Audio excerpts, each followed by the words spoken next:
The easiest option is to stick to the worldview as all of your friends and say, no, there is a justification for it. We need to double down on it.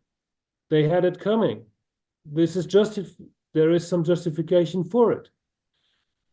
So emotionally, this is the easy way, and this is the way that most people took.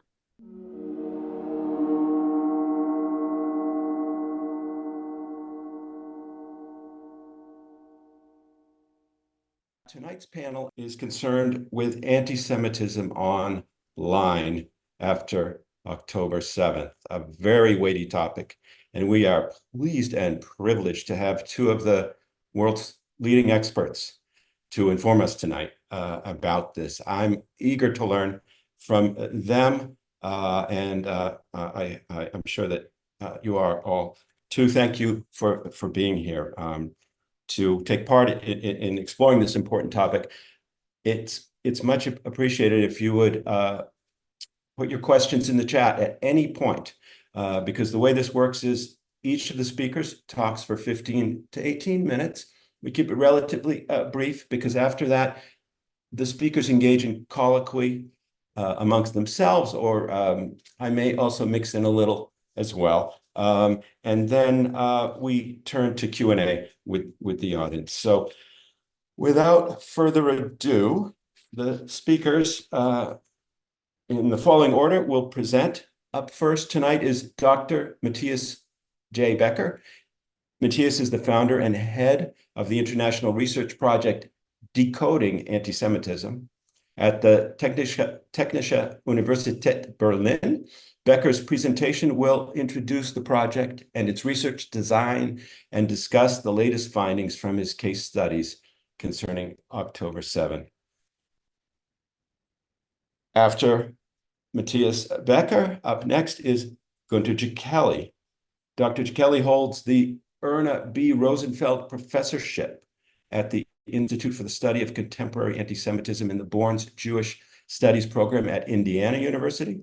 He's an associate professor of Germanic Studies and Jewish Studies and heads the Social Media and Hate Research Lab. In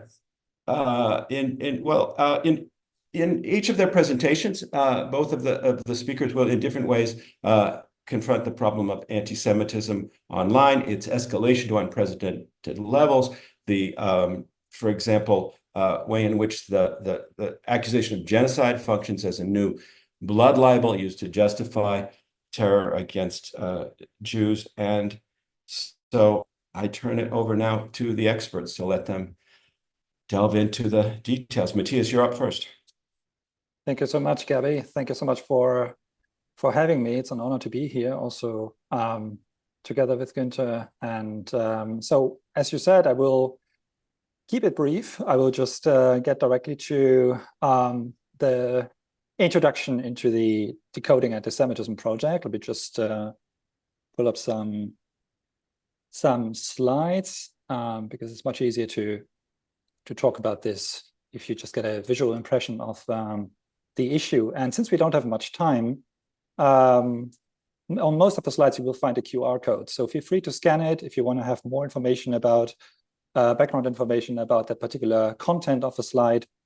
And of course, we will have time to delve into these particular questions during the Q&A session, I hope.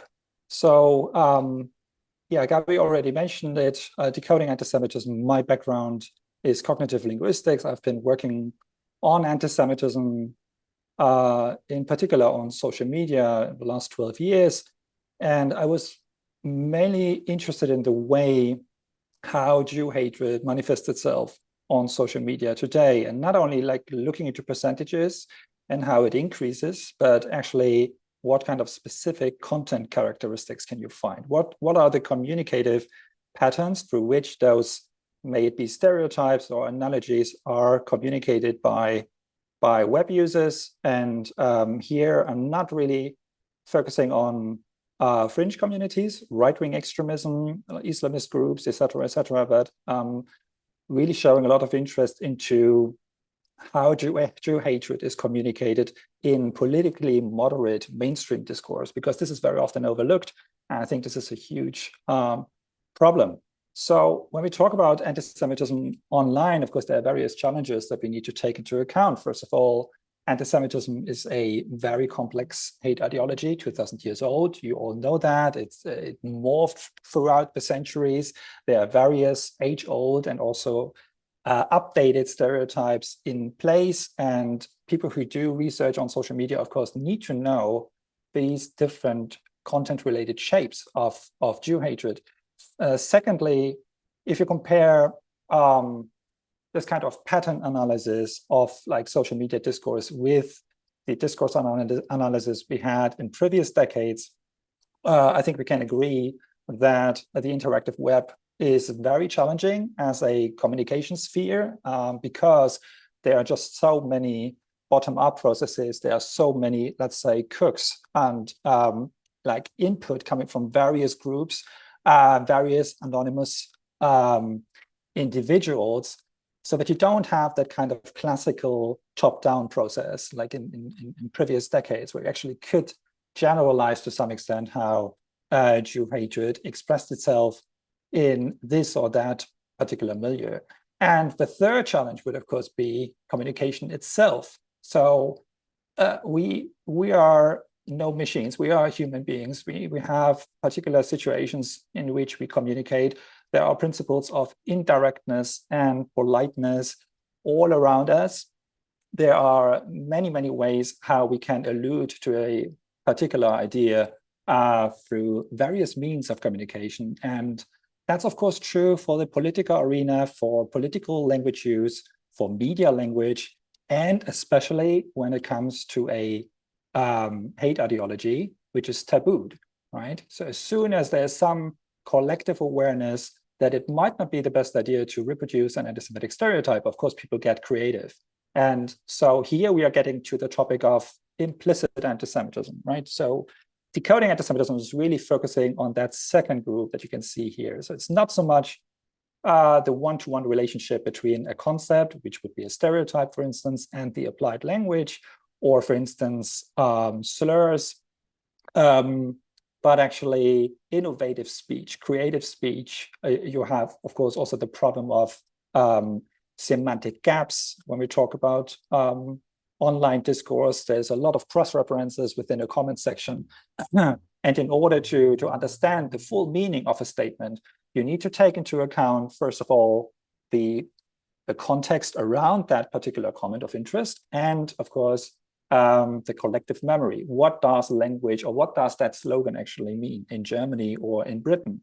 And here are just a couple of examples. We don't have time to get into this in detail. Again, feel free to scan the QR code, and I'm happy to delve into that a little bit further later on.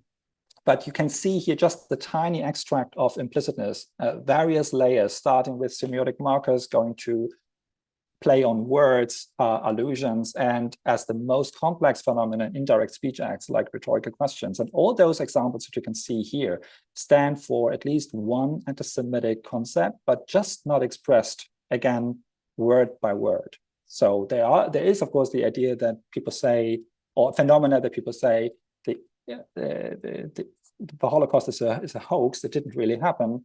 And if you go to the paragraph about puns, you can see there's an example referring to Spielberg's movie, where just through the change on the surface of the word, not Schindler but Schwindler, this idea is communicated indirectly. And List with a capital L refers to the German word for trickery and cunning. So here you also have the idea that actually the Holocaust is not only a hoax, but it's also an event in order to exploit the non-Jewish majority society. So it's a whole, like a big trick. And so you have, on the one side, you have these concepts like stereotypes, analogies, or speech acts like death wishes that can be expressed explicitly, like here in that slide. But of course, there are various ways to bring that, to mention that through various rhetorical devices, as you can see here. And that's actually a big challenge when we look into mainstream discourse, because as soon as you actually go into a comment section and you analyze 1,000 to 2,000 comments, you will see that most of those comments that you would classify as anti-Semitic according to IRA, and even according to other definitions, most of them, I mean, we measured very often 80 to 85% are actually communicated indirectly. So if you just look for keywords that are explosive in themselves, it's you might get the impression that there's nothing really going on in that comment section. But if you do close reading, you actually understand that there's a lot of anti-Semitism, but just expressed in a subtle way. And so I would argue that in many, many cases, when it comes to social media studies, when it comes to the assessment of anti-Semitism on social media, we are still looking at the tip of the iceberg. There's a lot going on that where we actually need to have expertise, where we need to have the time to extrapolate the hidden meaning. And that's actually the main idea why decoding anti-Semitism was kind of created. So it's really a combination of various forms of expertise. We have experts from the humanities, from social sciences, and it's kind of a marriage with the data science field. So that we actually take, with all these players here involved, as you can see, focusing on 3 European countries or language communities, to put it like that, that we actually try to bring together all these this background knowledge and put it into one research design, as you can see here, where actually experts from the humanities and social sciences are doing something that I called here step 1, which would be the qualitative analysis, really going through comment sections one by one, analyzing that in this particular context, and providing annotated data that then will serve as training data for step 2 in the middle and the background of that slide, where actually large language models or classification models in general at the beginning are trained.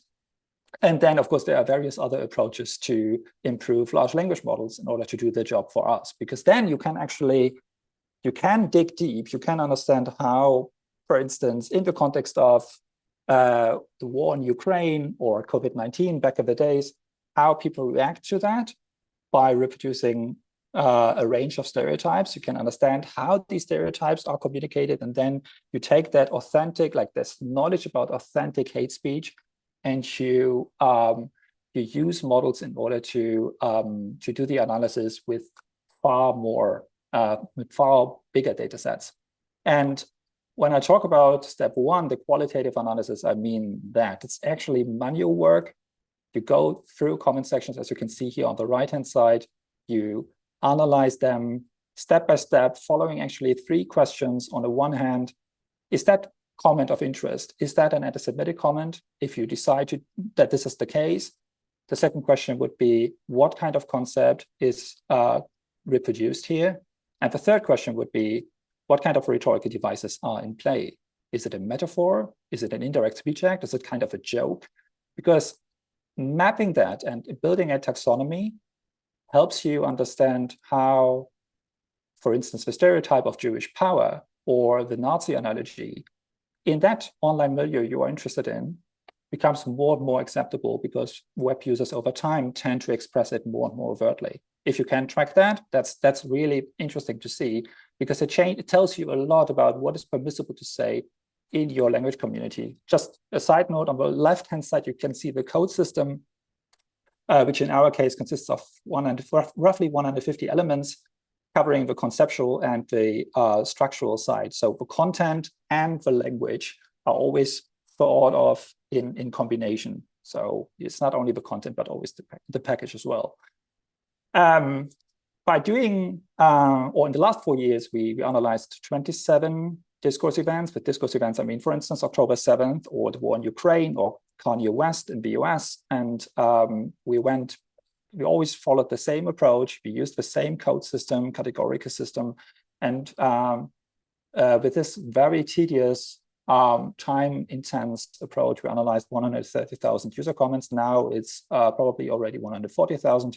And we could see the differences between the 3 language communities. And that was very insightful. Just a short note on that, because we know that it's very, very difficult to summarize that kind of qualitative approach, because you need a lot of time and also, of course, discussion with your team when it comes to the assessment of online hate speech, particularly anti-Semitic online hate speech. And we thought of providing some guidebook that can be used by various content moderators, but also by the tech companies, by fellow researchers, whoever is interested in that kind of work, so that they can look at it, apply it, also with regard to other hate ideologies, because the rhetorical devices are very often the same, or have similarities, to put it like that, and to have a discussion with us. So, and therefore, for that, you need to have some basis, some, again, guideline that can be used and can be evaluated by other social media researchers. And I thought 2 years ago, when we had the idea of creating something like that we would cover maybe 50, 70 pages. That was definitely an illusion. It is now a volume of 550 pages that will be accessible, open access in a few weeks, published with Palgrave. And it's kind of, you can see that every chapter is actually dedicated to an anti-Semitic concept, with an historical overview, and with a lot of examples, explicit examples, implicit examples, and how we draw the line between the two, so that people get a closer understanding of how we work. So let me just mention a few points about celebrating about the October 7th atrocities. We published 2 studies about that. One was celebrating terror, that you can see here, that was published roughly 2 weeks after October 7th. And we mainly focused on YouTube and Facebook. We were analyzing around 11,000 user comments.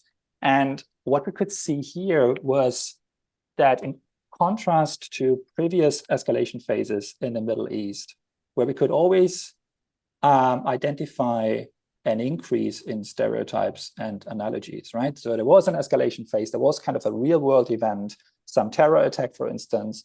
And what happens on social media, of course, the amount of anti-Semitism increases. And it's very often, if, for instance, the media coverage is kind of critical about Hamas, stereotypes like influence on the public opinion, Jewish influence on public opinion, went up, or if the media outlets focus on the retaliations from the IDF, stereotypes like evil and immorality, etc., went up. So there's a clear correlation between that.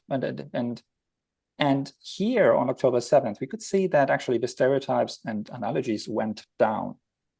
And that's something we've never seen before. And of course, it has to do with the nature of the attack and with the success on Hamas's side, that also the response of many web users changed.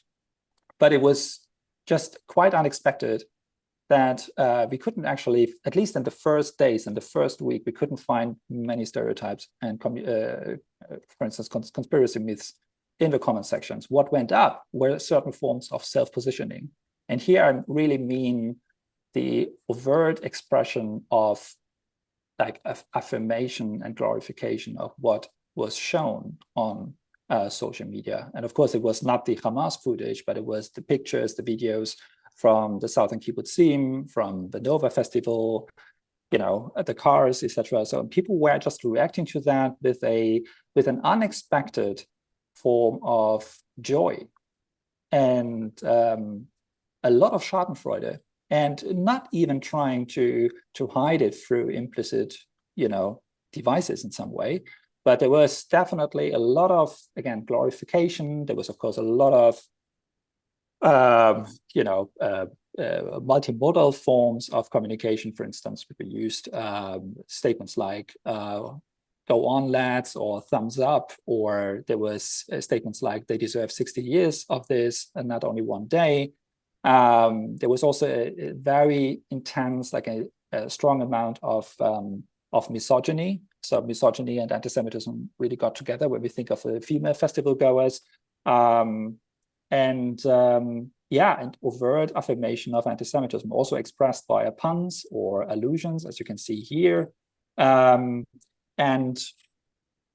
something that reminded us, of course, of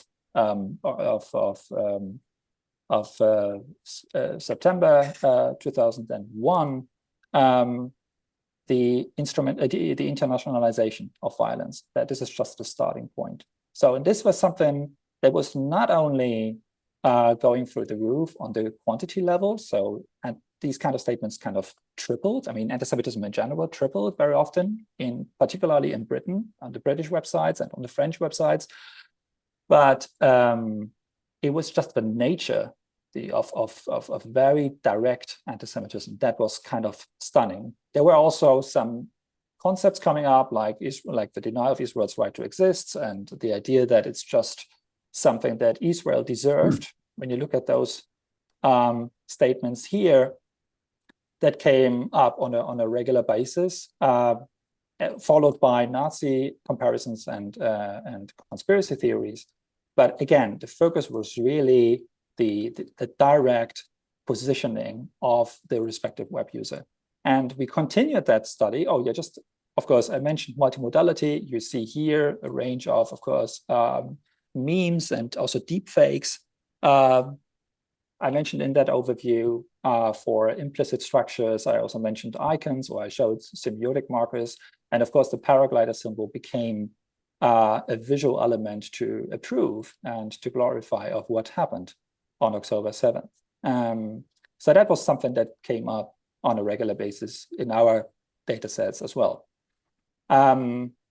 Another thing, or of course, another aspect is text-image relationships that you can see here, the reference to child murder, Nazi comparisons, then the relationship between Israel and the US, and in the center of the slide, the trivialization of terror. That was something that we could see quite often on X. We continued that study. We moved on in the following months, trying to figure out how the discourse changed over time. And we published, mid of February, we published the 6th discourse report, where we also compared not only Britain, France, and Germany, but we also integrated 6 other countries in their direct response to October 7th. And that was quite interesting as well, because we could see that, as I mentioned before, that Western Europe, also Germany, but also Morocco, that in those contexts, the glorification of violence stood out. And the more we moved to Eastern Europe, conspiracy theories went up. I mean, there was still glorification, but you could see that the conspiracy myths just became more attractive for instance, the users in Poland and Slovakia and Romania, which was also something that we didn't really see before, but it also had to do with the fact that we focused on these 3 countries. And my last slide, where I just want to show, because we, as you can see here, the 3rd bullet point, we tried to really prove how the discourse changed in October 2023 in comparison to the last escalation phase, which would be May 2021. And the results you can see here. Again, this is related to Germany, France, and the UK. On the left-hand side, you can see May 2021 and the anti-Semitic concepts that stood out in our data sets. And you can see that there's a nice share of different stereotypes and other concepts that pop up, with the idea of Jewish evil, the second category, but also on the lower part, the idea of Israel's sole guilt in the conflict. And again, various other stereotypes as well. And in October 2023, you can see that these 2 stereotypes are still quite prominent. But what was really uttered on a regular basis is the last category, the affirmation of violence. And that's something that, again, that I also haven't seen in summer 2014 or in 2012. Also these like minor terror attacks in 2022, where you actually had a lot of victims on the Israeli side, and it didn't translate into that kind of self-positioning. So that was quite stunning. And when you look at the numbers, you can see that this is a clear discursive shift. Okay, so far from my side. Thank you very much. Toda rabba, Matthias. Thank you for that fascinating lecture. I have a number of questions, which I hope to pose to you, and I assume that the audience does as well in due course. We at Telos sort of tend to focus on what we like to call critical theory of the contemporary. You've given us some real hard data, and I want to know what it means. So we'll get there, and I hope that our audience will help with that. We're recording a podcast, in case I didn't make that clear. This goes up on YouTube and on our podcast feed, and you, the audience, are an essential part of that. We choose to do this live because we find that with our erudite audience, it produces a much better product. So we'll get to discussion soon enough. Up next is Dr. Gunter Kelly. Gabby, Mark, thank you for having me, and thank you, Matthias, for sharing these the results from your research project, different research studies on social media, and a lot has we found a lot of similar things that you found, but yeah, when I read through the website, the TPPI website, I saw that the Institute says it develops new ideas for addressing the challenges of modernity worldwide. And I think that the impact of social media is one of these challenges, really. And if I have understood you correctly, Mark and Gaby, you share that as well. And we might also agree that this problem has become even more pronounced and pressing since October 7th. Of course, a date that marks a significant escalation and dissemination and activation of anti-Semitic sentiments, offline for sure, and also online. But why is that so? So what exactly are the challenges that social media is bringing with it? And why is social media so important in the context of anti-Semitism? So these are some of the questions I've been thinking about.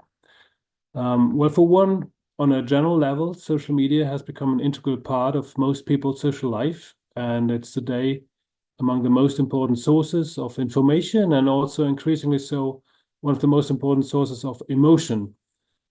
Social media has become an important part of our lives that cannot be ignored.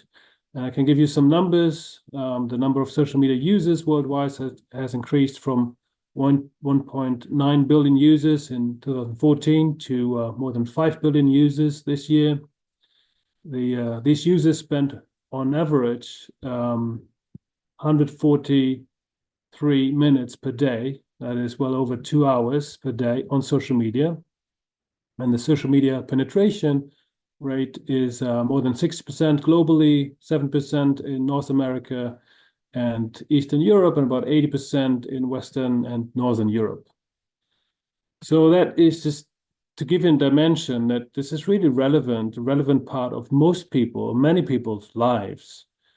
And another reason why we should pay very close attention to social media is that it has become the number one tool, not only for dissemination of anti-Semitic tropes, but also for mobilizing anti-Semites.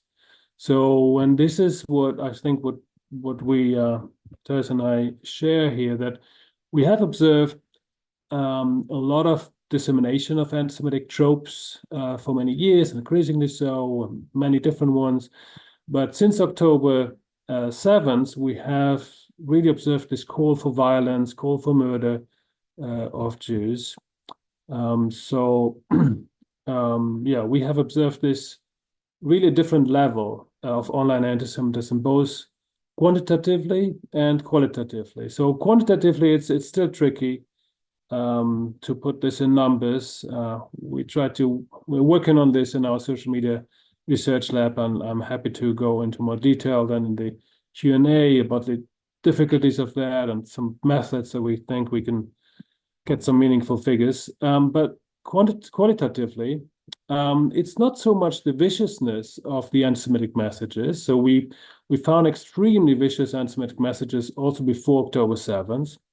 But this mass mobilization for action, including calls for the murder of Jews, this is really, I think, on a different level now, what we see on online anti-Semitism. Doesn't mean that there is no dissemination of these anti-Semitic tropes. This is still there, but there's really this open call for action. However, already, so before this before October 7th, we found a long-term increase in anti-Semitic messages in both absolute numbers and relative numbers. Our long-term research on the platform X or Twitter has shown an increase in the use of anti-Semitic tropes from 2019 to 2023. Some of the peaks in anti-Semitic online activity are correlated with specific events such as the Gaza conflict in May 2021 or annual Holocaust Remembrance Day. So we can talk about this too, why that might be correlated. And also online-driven phenomena like Kanye or Ye West's public endorsement of hatred against Jews. Interestingly, the phrase "Ye was right" wasn't confined to extremist corners. There was a group that made this as a center of their campaign, but also found resonance among average users on social media. However, for a while now, social media has emerged as this primary tool for disseminating anti-Semitism and also facilitating its mobilization. These social media platforms amplify radical voices. And so that's one of the mechanisms there.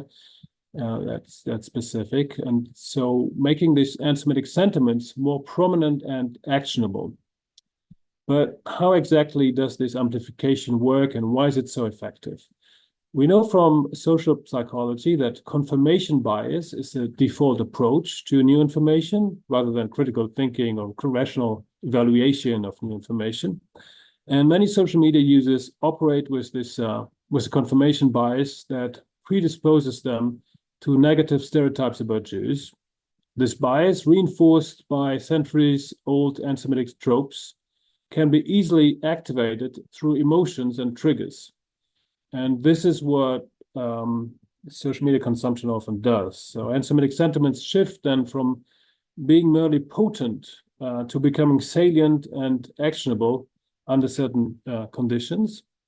And two strong motivations, I think, are now emerged now as driving this activation. And one is this fighting for the good. This motivation is often expressed through the idealization of Palestinians and the demonization of Israel. Pierre-André Taguieff, some of you might know him from the French context, has aptly named this phenomenon Palestinianism.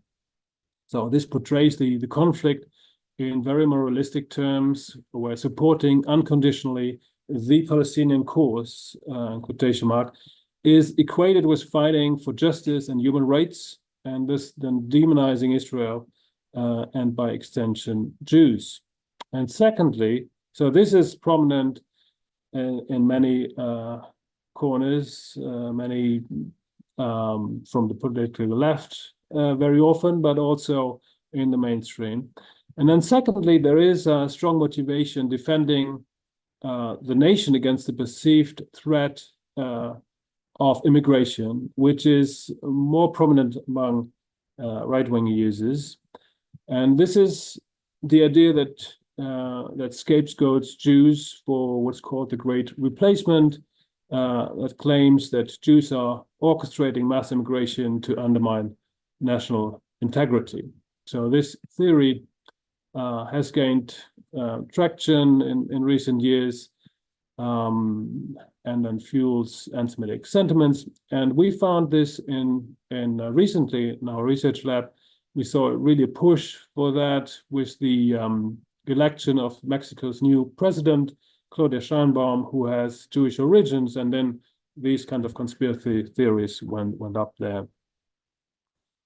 And then the social media really has the capability to bring together these often very fragmented views of anti-Semitic views of Jews, which are not often, very often not coherent, but this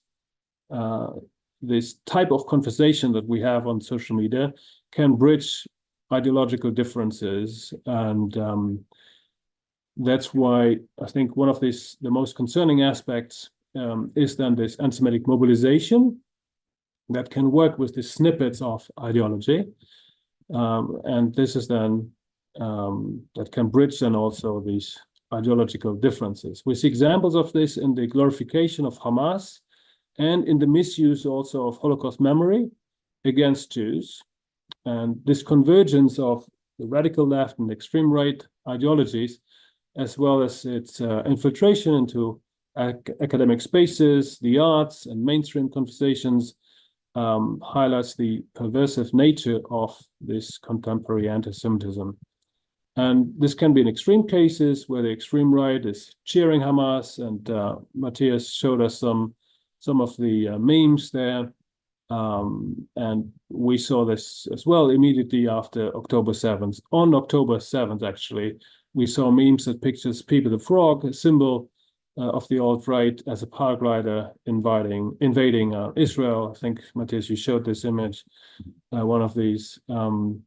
But this can be also uses associated with the radical left, framing Hamas as a force of anti-imperialist resistance, or this can be Iranian accounts cheering American students for their totalitarian, unconditional support of Palestinian resistance, that is Hamas. And this actually happened in the at the Instagram page of the encampment organization on our campus, that all of a sudden an Iranian user popped up and cheered these initiatives. Or it can be, another example is last semester we had a group of IU students who looked at a case study looking at Jason Hinkle, who is a self-proclaimed American conservative Marxist-Leninist, who vilifies Israel at every opportunity and accuses Israeli politicians of acting like Nazis. However, despite these troubling trends, I want to give a little bit of hope here. It is important to note that the vast majority of people in the US and Europe reject anti-Semitic sentiments as a basis for action. They might have anti-Semitic ideas somewhere in the head, but it's not necessarily salient enough for action. So these pro-Hamas sentiments that we see in some social media spaces are not reflected in opinion polls that we then see, at least not to the extent that we see it in social media spaces. So this discrepancy of general attitudes and prominent discourses in some social media spaces, this presents an opportunity to counteract anti-Semitism, hopefully more effectively than in the past. And there are a few points I would like to mention to go forward that we need to discuss. So we need a change in perspective and regulation. First, lawmakers, they need to recognize the harm caused by social media in general, and specifically on anti-Semitism. So on a personal level, it's especially harmful to young people. And on a societal level, it amplifies these divisions, disseminates destructive propaganda, which is often originating from foreign actors. And with the advancement of AI, the potential for manipulation has grown exponentially, making precise and mass data a significant power base. Currently, social media companies predominantly use this data to maximize profits, but it could also be used for more nefarious means. So we should be aware of that and recognize the harm that actually is happening and the potential harm. And then we need to move to regulation and control. So there needs to be more transparency. The governance structure of social media companies must be more transparent. There must be restrictions on companies housed in non-democratic states and the use of data. There must be restrictions on the access of this data. There must be more data transparency, data collection methods and algorithms must be more transparent. The researchers must be allowed to study the archives. And we have to think about use protection. So there must be regular assessment of social media's impact on use, akin to evaluation of other physical and mental health risks that we're used to, and this is just unregulated. So my point here is that there is a digital infrastructure and education that that must be addressed on a national level, and maybe also in the European context and European level.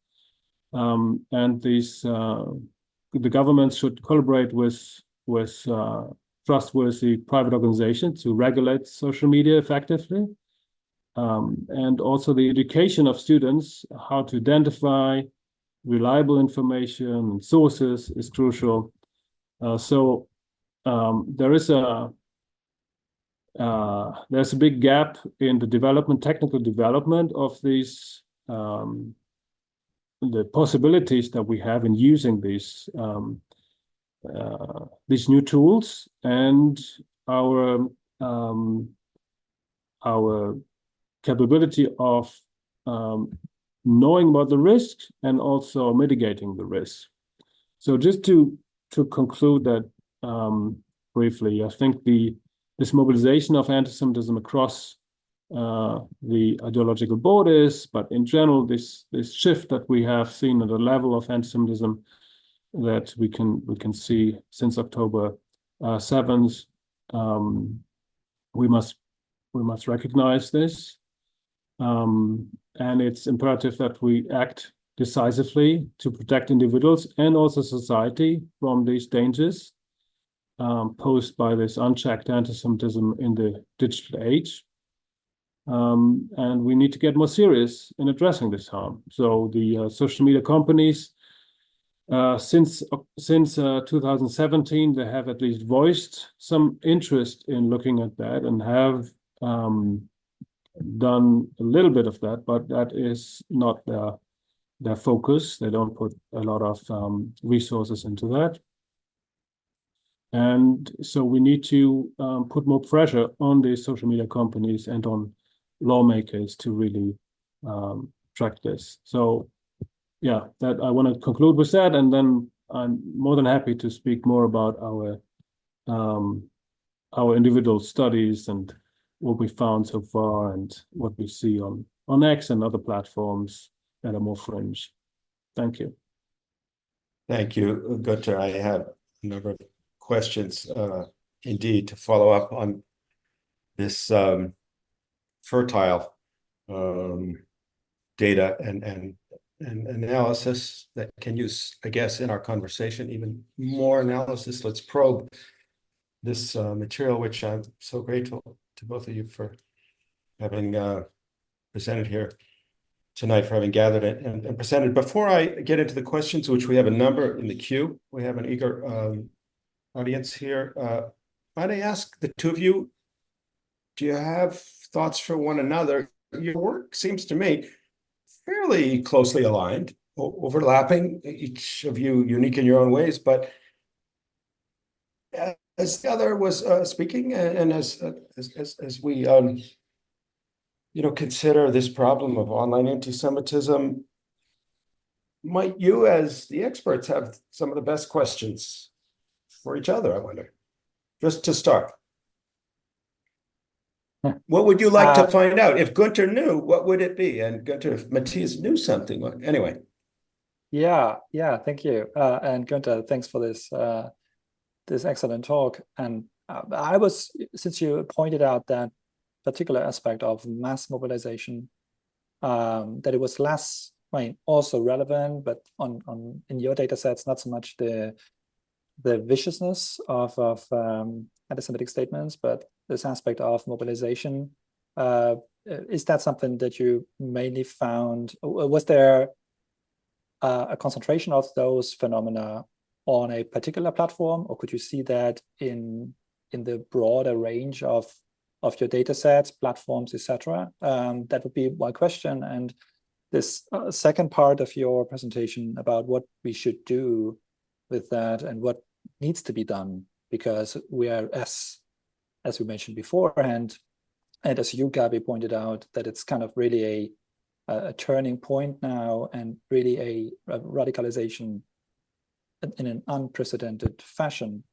I think the pressure, Günther, you just mentioned on platforms and on lawmakers, on policymakers, I think is extremely relevant. And although there were various indicators that platforms actually move in that direction, I didn't really see much in this regard. There's more concern. I could also mention Google and Meta, that they do far more, that they show more interest also in the topic of Israel-related anti-Semitism.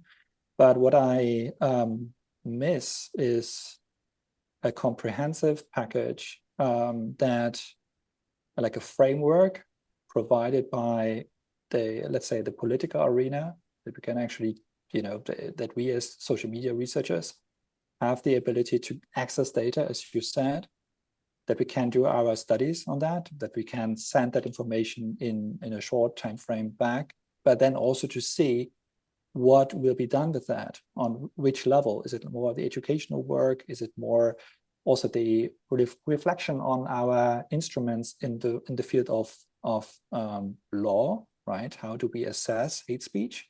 Because also hate speech is changing in the interactive web.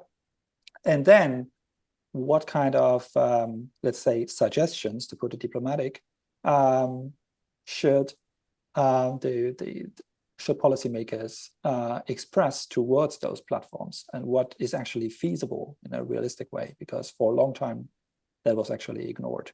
So that's just a comment, and maybe we can discuss that a little bit further. Yeah, I mean, on the research aspect, it's because it's very difficult on most platforms to get the data. You have your methods, how you try to find some relevant data, looking at some responses to some events, and then looking through the comment function of different platforms. And we look at some keywords and look then in the discussions about these keywords, like generic keywords, and there are more like other keywords, so like generic keywords like Jews and Israel, and then some more specific keywords like Holocaust or some slurs or something, and then see, okay, well, how does the conversation go within these keywords? Or, I mean, we basically try to find workarounds to work with the data that we can access. Your project, which is much larger than our project,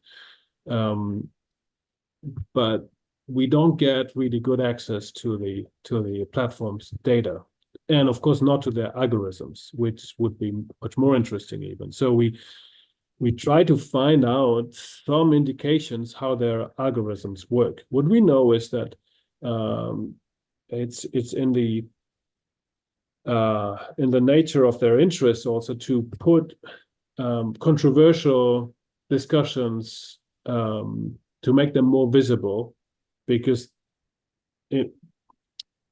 contributions that trigger emotions, people tend to look longer on that. And so this is their basic economic model. They want the users to spend as much time as possible on their platform, and that's how they can monetize this time with advertisement. So emotions, they make people stay longer watching this.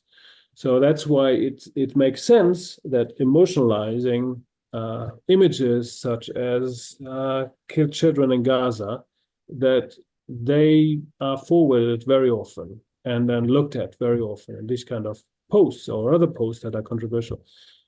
So we can only find indications of how that works, but we don't actually know enough, because some platforms give us some more data than others, but no platform really gives us access to all data. And that's a problem, of course, that we face and other scholars face as well on this topic, on other topics as well. And the workarounds are slow, and we are often much slower than the advancements of technology. The platforms are constantly changing, and there are also new platforms, and they're changing the way they operate. And so, yeah, that is something, of course, that we as researchers want, and not only because it makes our life easier, but also, of course, if we want to assess what really is the risk, what are the dynamics, when does it become dangerous, how is it then that, that people really get radicalized online? We've seen that already in 2016 and even before that at that time it was for the Islamic State that people got radicalized within weeks and then went to fight, right? Went to Syria to fight. So that we saw already back then. So we know, and there have been some studies that show that. But these kind of dynamics, we need to see, okay, when does it become really dangerous and become so salient? And that's why I think I'm so worried about about anti-Semitism. It has this potential of radicalizing people very quickly, and becoming from some weird ideas that are somewhere in the back of people's heads to become so salient that people take action. Right? So that's why I say we need to observe that more closely. We need to see, okay, how does the dynamic work there? And we don't have enough data, or not the right data, to really observe it. Or it's very difficult to find the methods that show that. So you asked Matthias about this, which different platforms we saw this more calls for violence and so on. So we looked at the mobilization. By coincidence, we started just before on October 6th, collecting data on perceptions of the Holocaust on 6 or 7 different platforms. And then we ran it throughout October and then saw how the conversations about the Holocaust went. And within these conversations about the Holocaust, we saw this radicalization using the Holocaust for calls for violence. And this is a study that has already been published. And so they're only a fraction of this discourse, but we saw that there. Yeah. Yeah, it's just I completely agree with everything you said. I think you are also right about, of course, it's well known, right, that this is just the business model of platforms to amplify emotionally, like really trigger topics, right, and the way how people communicate hateful ideas. And I think it's very, very difficult to address that issue because it's like the heart of the work, the way these social media platforms work. And of course, we can try to convince them that they should de-amplify that kind of content, which to some extent also happens. At least this is what I heard. It's difficult to prove. But I think what we also need to do is to convince those platforms that it's maybe not our intention to, calls for violence, death wishes, and all that stuff that you could see on October 7th and the following weeks and months. I think there's no discussion about that this cannot be. This is some really serious stuff. It's incitement to violence, incitement to murder. This cannot be part of online discourse, and it should be taken down. When it comes to stereotypes and conspiracy myths, maybe it would be also a good idea to change the narrative to some extent and really to raise awareness among those decision makers on the side of the platforms and tell them what you and I said before, that we need unlimited access to the data sets, and not in order to tell them to play that kind of blame game and tell, okay, particularly TikTok is doing a really bad job, but actually to make discourse transparent and to have the opportunity to react to that on various levels on the side of education and also the legal part, and so that policymakers, the US State Department, the European Commission shows a lot of interest in that they are able to be informed in real time. And that's something also those platforms should show some interest in, because it's not only, we all know that it's not only about anti-Semitism, although this is grave enough, but it's also, when we think of the correlations between anti-Semitism and anti-democratic resentment, it's just the future of the West, right? That it's at play here, or is kind of at risk.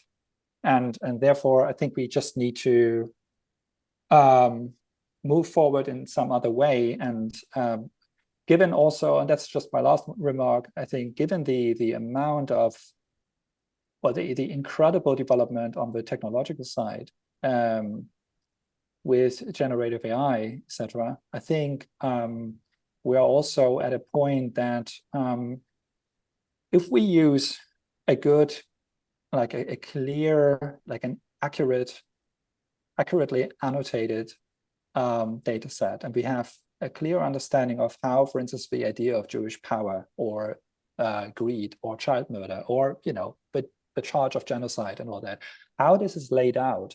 And we have the opportunity to work with the data science field and develop models that are able to do a good job and whose performance is really getting better and better. Then this would also be the reason for some optimism, because then we can actually shed a lot of light into online discourse. Because through the help of those models, we can process far more data sets. We can actually understand how, for instance, an anti-Semitic incident in New York or in London leads to certain responses on social media and inform the relevant domains about that on time. But again, the precondition for that would be that we have the access of data, and of course that we have transdisciplinary work, like frameworks, where people with our background and from the data science field can work long-term together and develop good systems to do that. How does anti-Semitic memes or tweets, or I don't know what to call it, that online, which has to be decoded, which is hateful and harmful, how does it differ from hate speech more broadly? I'm concerned about the line between free speech and hate speech, and the difference between anti-Semitic hate speech and any other kinds. If you have any thing more you can enlighten us about along these lines. Yeah, if I can start. So when we talk about social media companies and how we think they should be pushed, we talk about usually about the big companies that make a lot of money with that. So we talk about Facebook, we talk about Instagram and TikTok and X, and not so much. We don't talk too much about Gap and some fringe platforms that make a little bit of money, but not so much money. And that openly say, we don't care about any restrictions. We won't put any restrictions. And where the founder for Gap, for example, is a white nationalist who himself disseminates anti-Semitic tropes on and on. A white Christian nationalist. And so he doesn't have any interest in curbing this down. But when we talk about this, how to deal with that, I think the question is not. I think it's impossible to ban everything, and I think at least that's not my approach. But the approach is to push this very dangerous content that is really mobilizing anti-Semites, to push this to the fringes and not to amplify it. And there, the social media companies that make a lot of money with advertisement, in principle, we have common ground with them, because they don't want their platforms to become like fringe groups. If this kind of things remains on the fringes, so it has to go hand in hand that we say, well, this open hatred against Jews, these conspiracy theorists, this is fringe discourse. We don't accept it. This is not reality. This is not acceptable. So there needs to be at least some social consequences, and also on the social media, in the social media spaces. That means these things should not be amplified and pushed in everybody's feed by the algorithms of the social media companies on the mainstream platforms. So it's rather this what I mean, not to amplify this kind of thing. If you don't look at this is then part of the, if you want, the kind of natural amplification of the business model, how the social media companies operate, if you don't look at that. if you look at it, you can do something not to amplify these kind of messages, so that remains in the fringes. And then it becomes, of course, a question for I don't know, law enforcement, if people are conspiring to attack a synagogue, for example, right? This is also happening on the social media platforms. But of course, this is what they want to hide. And they use more fringe platforms that are maybe encrypted. But all this is to say, yes, we want to have more push to have these kind of vicious discourses more pushed to the fringes. I'm not arguing that we should try to ban everything. I think that won't be successful, and that's not necessary either. Yeah, I completely agree. I think banning or taking down all the stuff that we would classify as anti-Semitic hate speech would just not work, and it would also be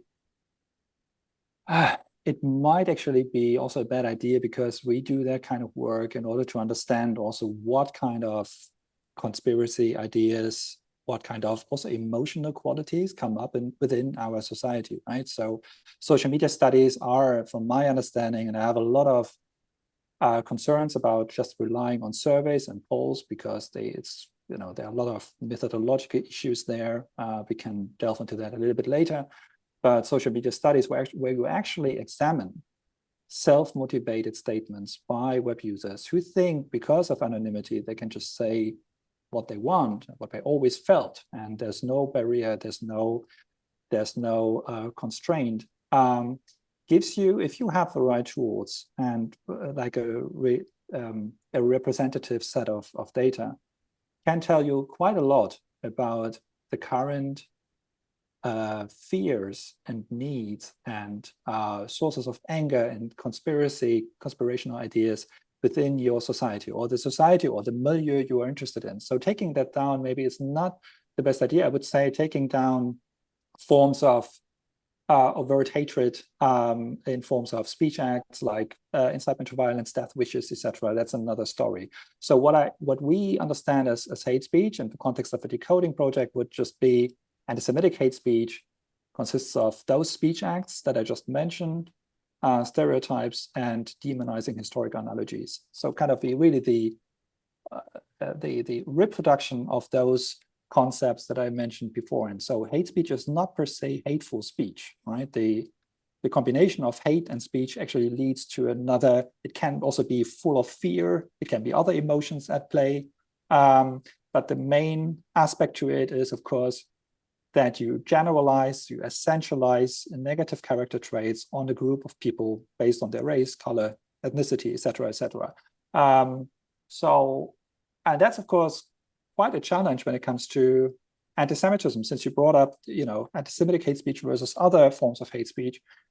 As I mentioned at the very beginning of my talk, anti-Semitism is just on the content level, it's so complex, right? You have it in all milieus within society, and on the left, on the right, in fringe communities, in mainstream society, of course, which is very often overlooked, as I said, and therefore, for each of those milieus, there are stereotypes about Jews that are kind of compatible with their own understanding of or their own, what they think is right and what is wrong. So here you have a whole, like a very diverse system of concepts, of prejudices, of stereotypes at play.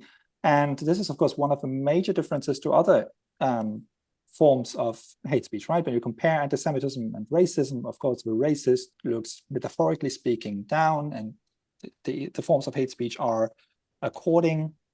fit to that. They look down to an inferior group, to a group of people that they declare as being inferior, and the same holds true with anti-Semitism, of course, when you think of Nazi propaganda. But not only, it's also that the anti-Semite looks up to that kind of Jewish omnipotence, right? So therefore, the instances of hate speech are just far more diverse. And that needs to be taken into account when we just follow the taxonomies that are in play for some civil society initiatives or at those platforms that we have been talking about. It's just not enough to cover that very complex and diverse hate ideology called anti-Semitism. Also, just one last note about the reproduction of stereotypes. I think it's also really important that you have that kind of close reading in order to see, is that charge brought up against, for instance, George Soros or some other Jewish individual, is there kind of a truth value about the actual way of, what the person did in their life, or is it just an anti-Semitic distortion? So you need to bring in a lot of context knowledge. You need to know more about an individual. If it's not directed against the Jewish outgroup as a whole, like a generalization, but if it's about an individual, you just need to understand, is it a truth value? Is it right? Is it wrong? Is it accurate to say something like that or not? And that particular problem, what kind of parameters you have there, we tried to lay out in the lexicon, and that was, you can imagine, quite a challenge to find an agreement here.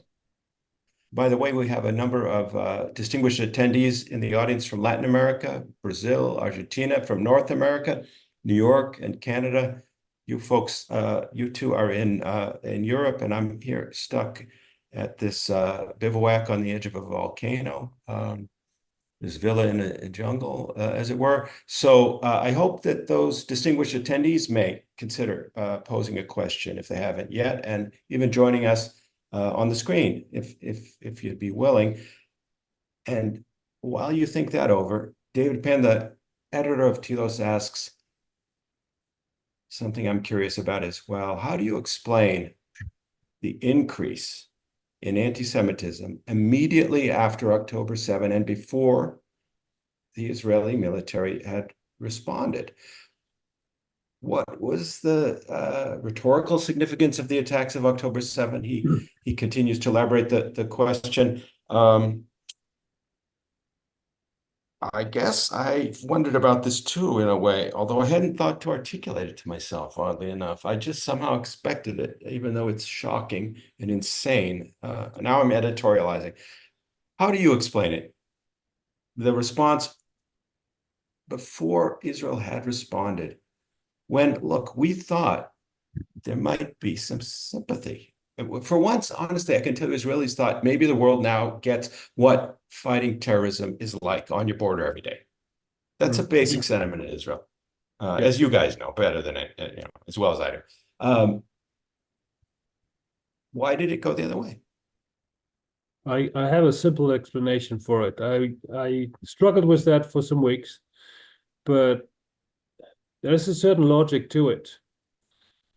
So if you have this this mindset that says, this Manichaean mindset of how you see the Middle East, how you see Palestinians and Israelis, if you think that the Palestinians are always right and the Israelis are always wrong,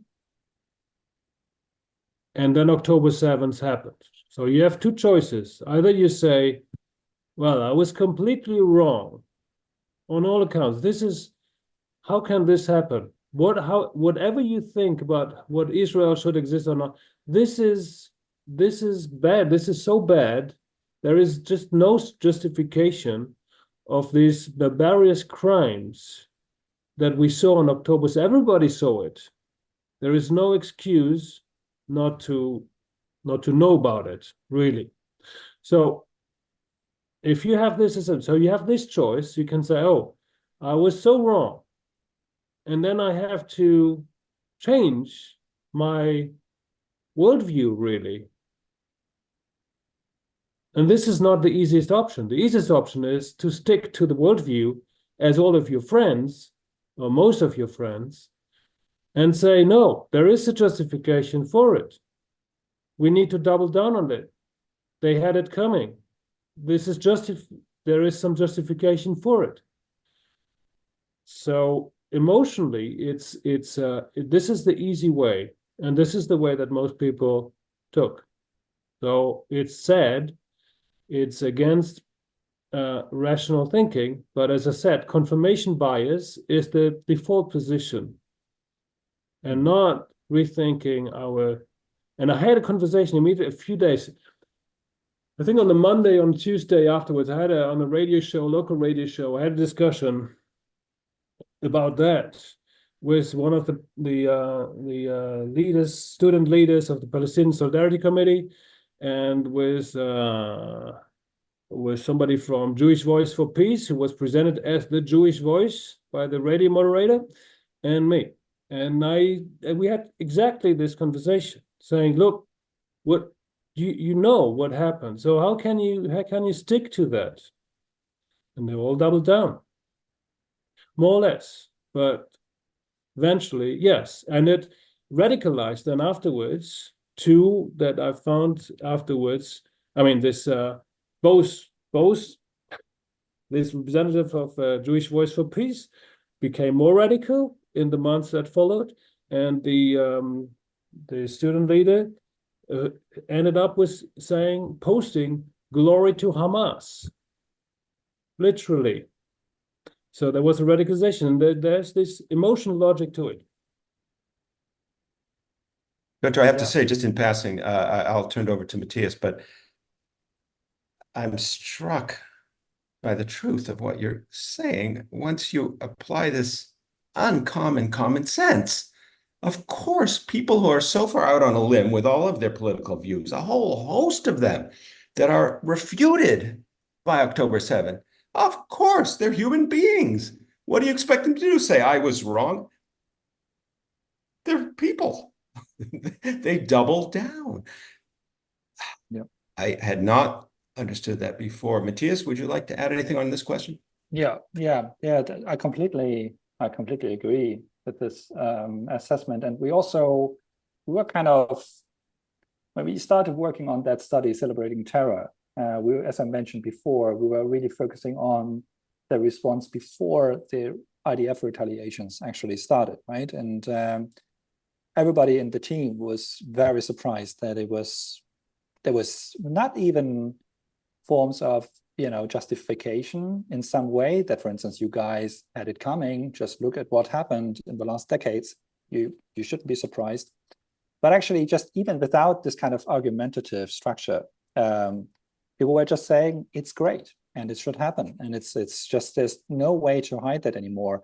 And we were wondering where that comes from. And at the time, when shortly before we published that study, we also came across that article written by Benny Morris on Kiyet, where he actually was talking about the aspect of Jewish weakness and defenselessness, and referring to the European past.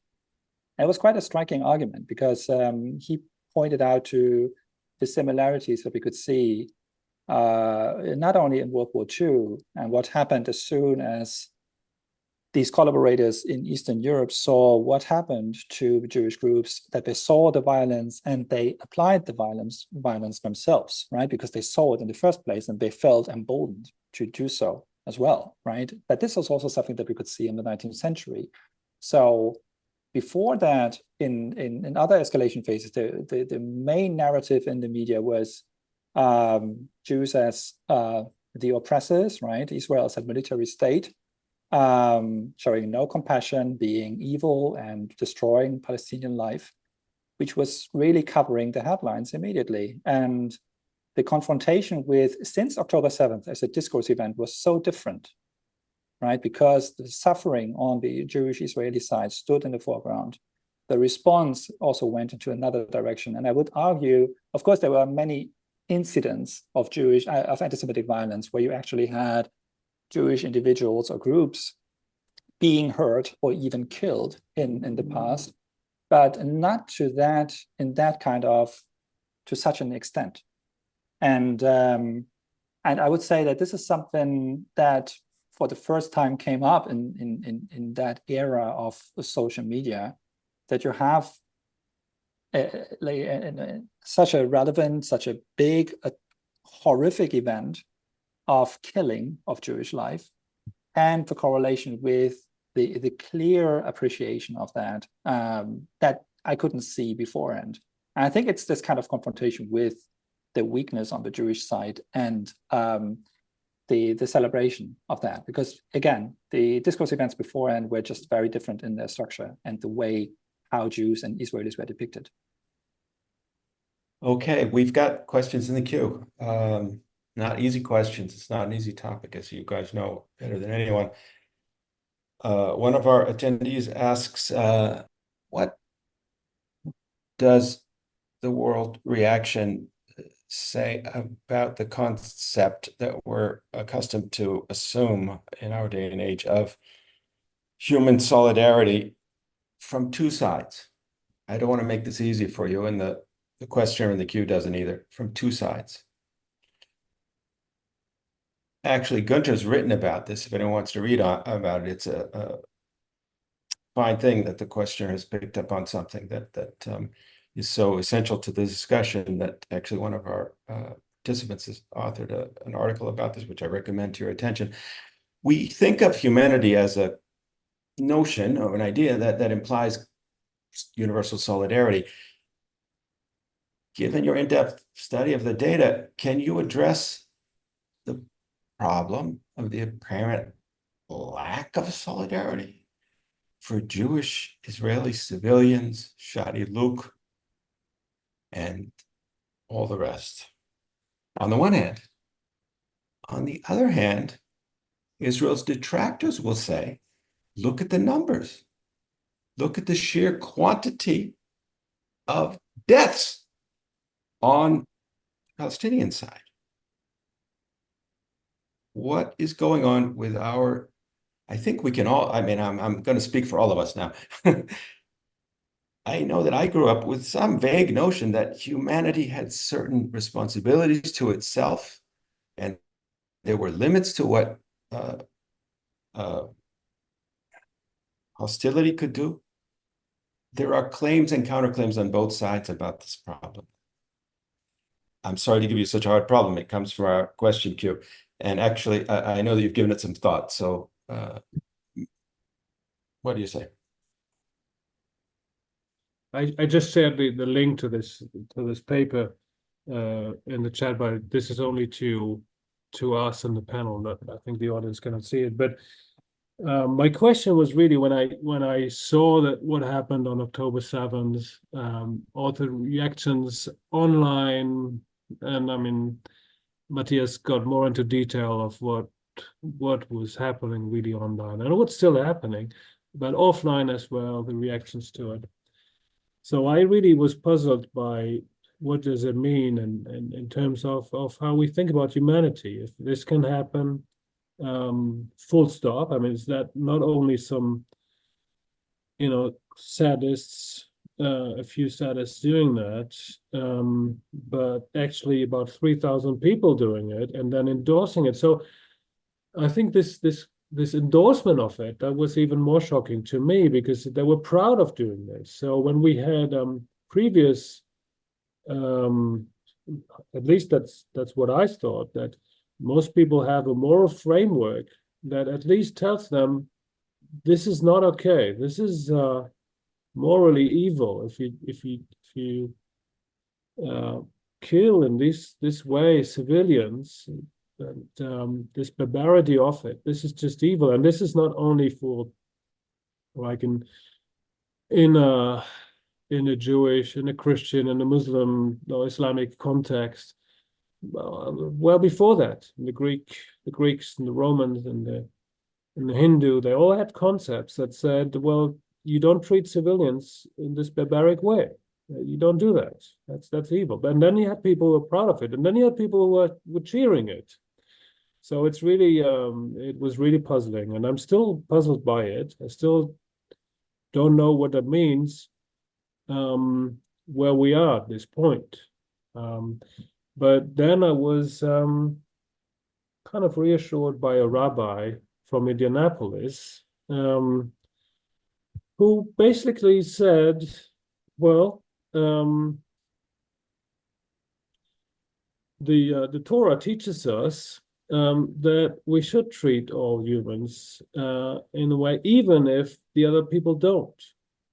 So we should uphold these kind of values, even if others don't. And yeah, so in history, of course, it's not uncommon that people treat each other in very barbarous ways.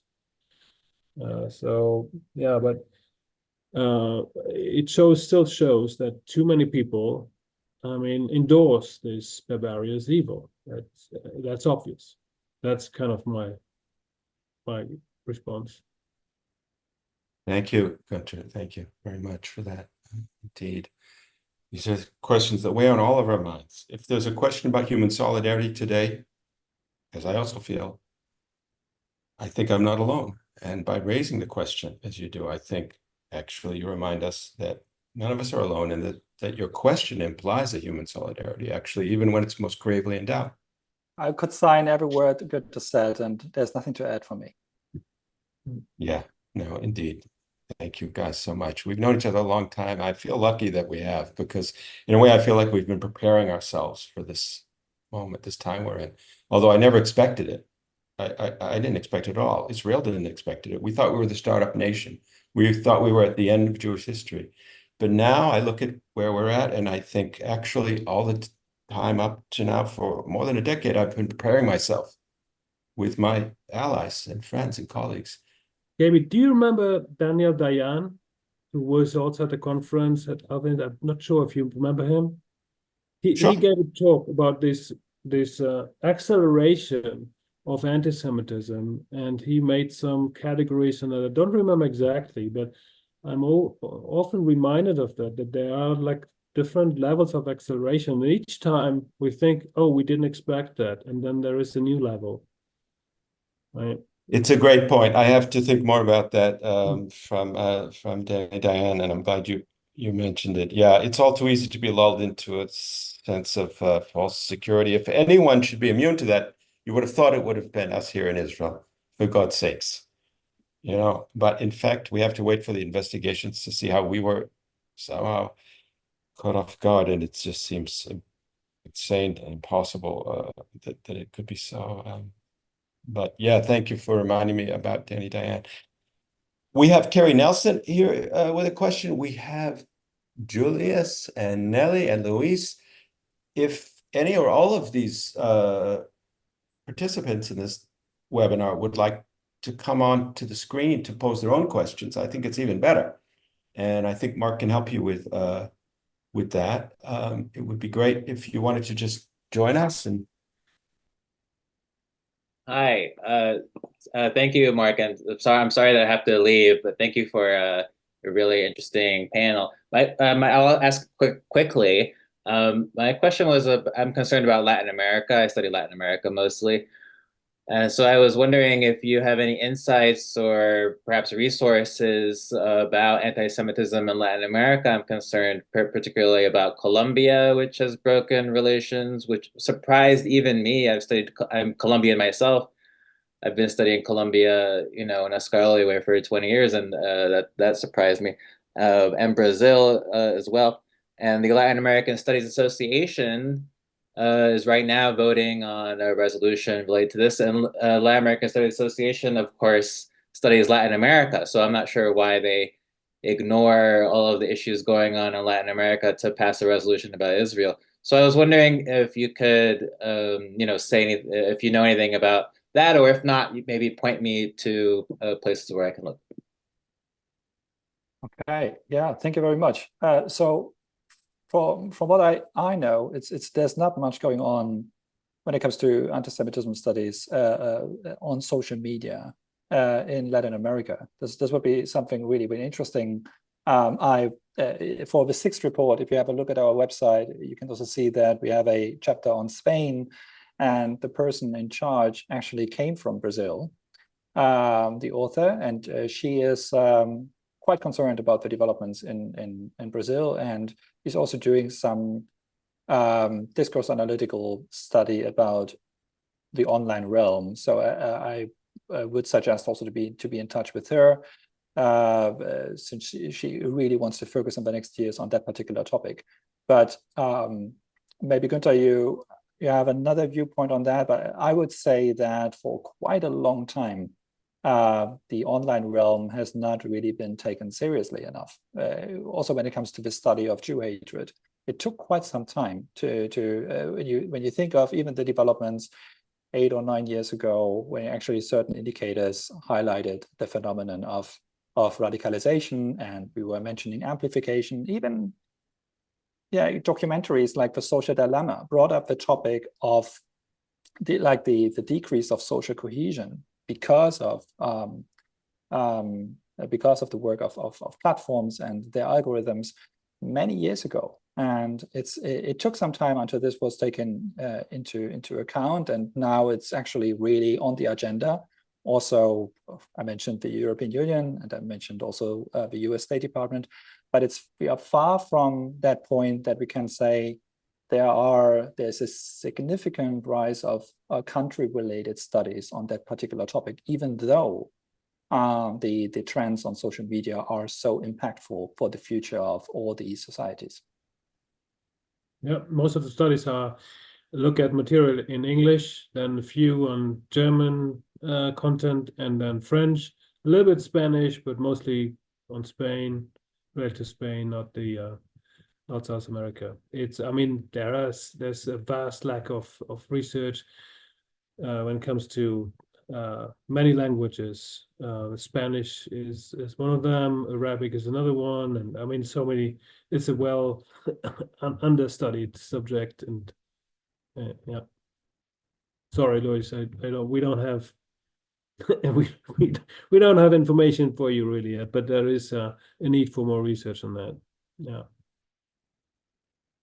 There is, I think the ADL has some reports, but yeah, and there's of course some monitoring offline and online things that is happening in terms of anti-Semitism, but not really specific, as far as I know, studies on online anti-Semitism in South America. It's always difficult to, if you're interested in that kind of trend in Latin America, or there were lots of articles about anti-Semitism in China, right, after October 7th, and how certain platforms are actually cultivating anti-Semitic tropes that didn't really exist before in that country. It's very difficult to raise awareness about that if you are not within that country, or although China wouldn't be helpful, I guess. And there's just still a huge amount, really a lack of interest in that particular problem. And as soon as you try to get funding and an institutional framework on anti-Semitism online, and you go to the US, or you do something related to Europe, of course, the countries where you're at stand in the foreground, and people want to know more about that. It's quite difficult and challenging to find a comprehensive approach, actually these urgently needed contrastive studies, and how anti-Semitic tropes are migrating from one part to another. Also, for the Decoding project, we were planning to do something like that, also related to the US and Canada, and look at the way, what kind of transatlantic dynamics you can see between North America and Europe. But yeah, it's a long way to go to find really the institutional framework for doing work like this. Maybe also a good starting point could also be the Atlas, or I think it's Atlas platform of the ADL, because they have this. When you just Google that, I guess you will find interesting information also about South America and the studies that they recommend. I'd like to welcome Ines M. and Victoria Z. If you want to, you don't have to. You're more than welcome to join us here on screen, and or to pose your questions through the chat. Carrie N. and Julius B. have joined us. Age before beauty, as they say, but in this case, age plus beauty. Carrie Nelson. Yeah, well, I think on that remark, I'll leave for the day. But the presentations were both great and very informative. I've got to say that it's every time I try to think about the problems of social media and write about them, within a few months of doing that, I come to the conclusion that I underestimated the risk and the danger and the effect, what the effects would be. I have a long chapter on it in my most recent book, and now I'm beginning to feel that that's too Pollyannish as well. There's too much hope in it. From your presentations, there's really, for me at least, there's really only one hopeful sign, and that is that our knowledge can increase. That is, we will be coming to know more about this phenomenon of online anti-Semitism than we did before. I followed both of your work a lot. I read everything that I'm aware of, and I think that's a positive thing, that we will come to know more. But the challenge and potential for moderation gets, I think, greater as time goes on.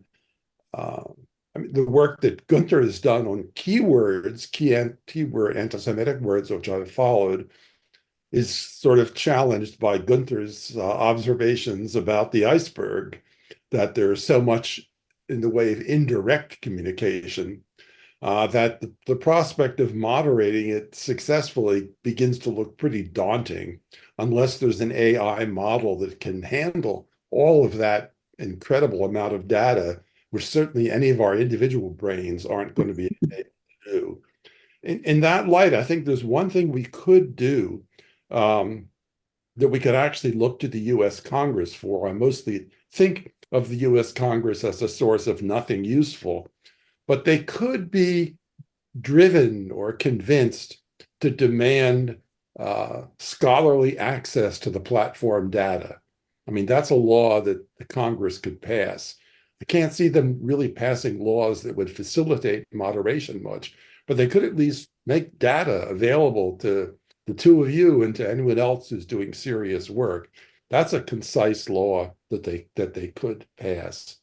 But I wanted also to ask a question, which is partly reflected on a comment I put in the chat. And I said, because I didn't learn anything from October 7th that I didn't completely know before. Everything we learned from October 7th about human behavior and the human capacity for evil, we learned from the Holocaust. If we were attentive, we learned that people are capable of anything. We learned that people can be socialized into any kind of monstrous convictions and behavior. And I think we learned that there is no such thing as an essential humanity, that is some core of what it means to be human that is universal and reliable. I think there is no such thing. And the Holocaust should have taught us that by now, should have taught us that before. But my question in the light of both of these comments is, maybe the worst question of all, which is, what have we learned since 10/7 about the likely future of anti-Semitism?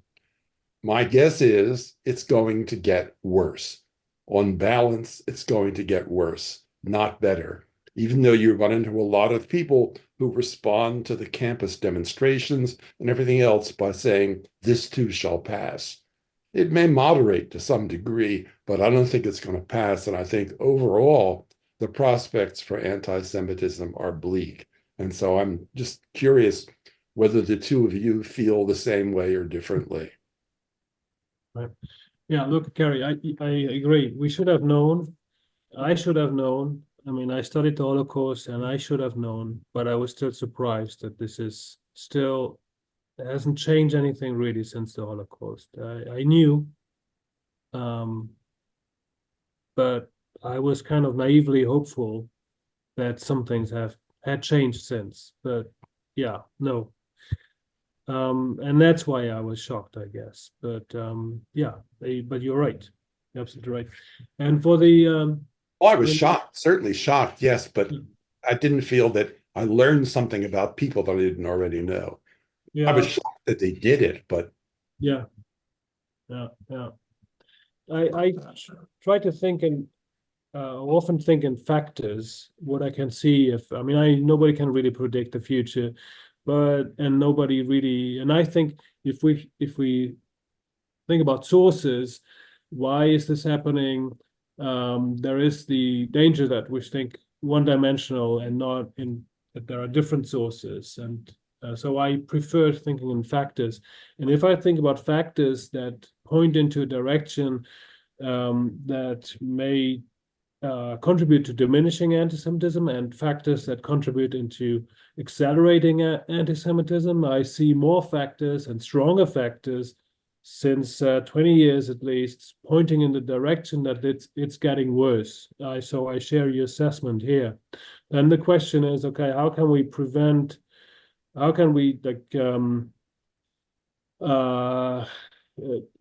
reduce the harmful effects of that? What can we do if we see that? And what are factors that it gets really dangerous? So that's why I introduced the salient, what it becomes salient. So more and more, I have studied anti-Semitism now for 20 years. I've done tons of interviews with anti-Semites, potential anti-Semites. I've looked onto social media profiles, on and on. My assessment is that there is a potential of anti-Semitic thoughts in far too many people, in the majority of the people, in all the societies I've lived in Western societies and Eastern Europe as well. But the potential is fragmented. It's somewhere there. And so if people don't actively deconstruct the anti-Semitic thoughts that they have, the sentiments that they have, there is the tendency that this will overrun if they get the right triggers. So the triggers have been, after the Holocaust, there have been some triggers, but there have also been some damps on this that reduces it a little bit, and don't let it thrive. And now what social media does, it connects those people with the sentiments easily, and it doesn't matter really who they are, what the motivations are, because nobody really knows what the motivations are. But you get these fragments, and they can combine each other. So far, we haven't seen really political mobilization, but the political mobilization, that is when it becomes really dangerous. There is now, with the anti-Israelism, there is this potential, and we see already some development of a mobilization, like a political mobilization. We see a call for mobilization online already, but it's not concrete enough that people create organizations, anti-Semitic organizations at the core that are created to kill Jews. This is what the Nazis were. So this is what the anti-Semites want. We see this kind of mobilization, this wish. We see this online less and less inhibited. We see this wish. Matthias described it in their assessment after October 7th. This open wish for murder, and so we see that. But so far, it's not it hasn't become this organizational force. And of course, this is a threat also, and this kind of thing is a threat for democracy. And there I see some, and you're right to think about the Congress and some edges, and so that, because this is a threat, when it becomes on this organizational into an organization movement, then it's really also a threat for democracy. And so democratic forces, and some have realized that, but far too few. And there I see some positive signs where this could be put in check at least a little bit. Yeah. I will just I keep it very short because I can see that there are lots of other questions also waiting. But just to add my 2 cents, I think Carrie, that you are absolutely right. There was, on the content level, there was not much new coming up. It's something everybody who studies the history of anti-Semitism with its climax roughly 100 years ago knows that. or saw that coming and knew that it could come back. I think something that was new here was the pace.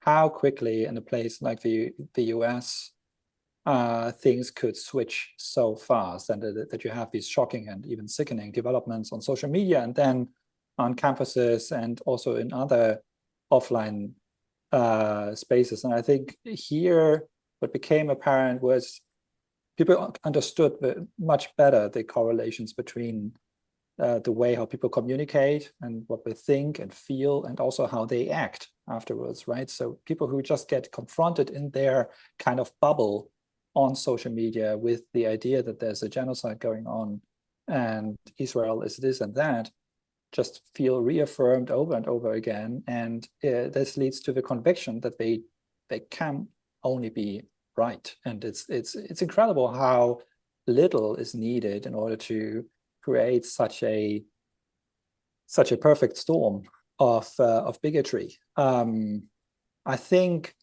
what you also mentioned is also completely true, that there's also some sign of or some reason for optimism here, despite the fact that this is very worrisome, the overall development. But I would argue that if someone wanted to study anti-Semitism in the 80s and 90s, very often the way how people thought of Jews was not really accessible. Of course, you could do interview studies. There were some surveys going around, again, with some methodological issues, I would say, but it was just not accessible. We didn't know what our respective society was thinking about Jews. It was detached, it was offline, it was in a sports club, it was in a bar, but you didn't really. And now, because of like the focus on social media, that everything is moving towards it, we actually have the access to these trends, these society trends. And social media, I think I have good reason to call it a curse for our societies, given what we can see right now. But at the same time, if we use sophisticated methods to take out the knowledge, what I mentioned before, and to trace those developments, I think we have very good, maybe even unprecedented ways to intervene, because we know how the discourse changes over time. And we can see what becomes predominant, what becomes particularly prominent and attractive in, among this or that political milieu. And that knowledge is very often missing. At least when I was working together with teachers, or even various state agencies in the past, they had this lack of information, of that kind of, insights into these current trends. And so I just shared this recent article where I kind of laid out this potential that of social media studies, that we can work much better now. On the one hand, you have this incredible increase in bigotry and incitement of violence, and at the same time, we can look at these developments to some extent. If we have good models, we can look at it in real time one day, maybe, and our counter strategies will just be much better than ever before. At least that's my hope. And there are some good signs that show, like, that point in that direction.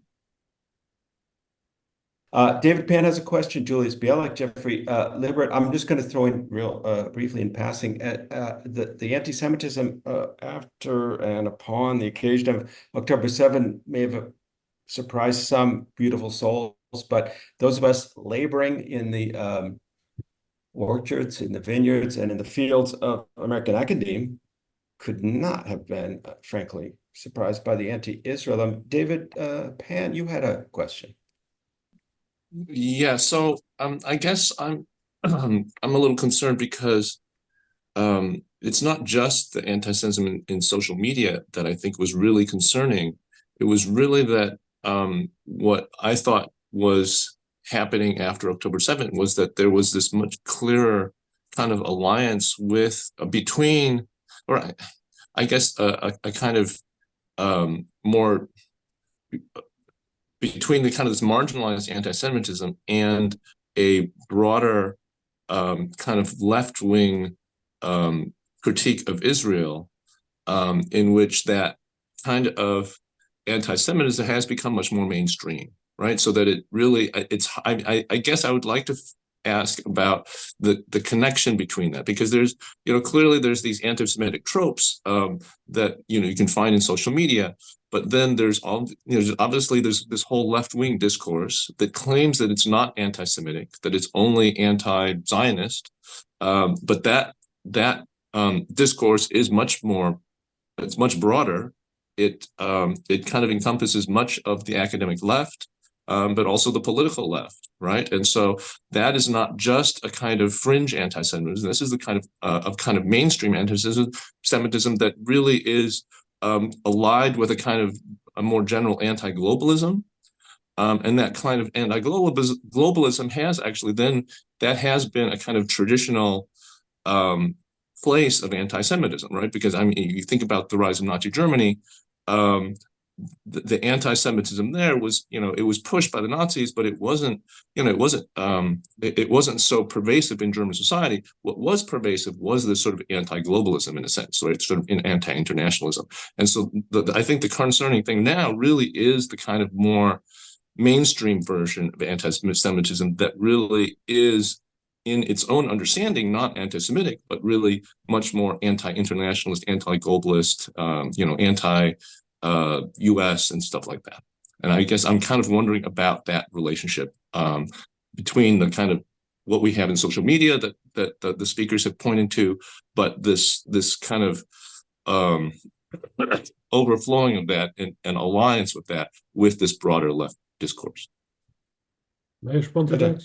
This anti-imperialist anti-Semitism that was for some time, it was more on the fringes of the political left in some academic discourses, but now it has entered the mainstream discourse. It has already in 20 years ago, it was already, I remember, with the second Intifada, it had become mainstream in many European mainstream discourses.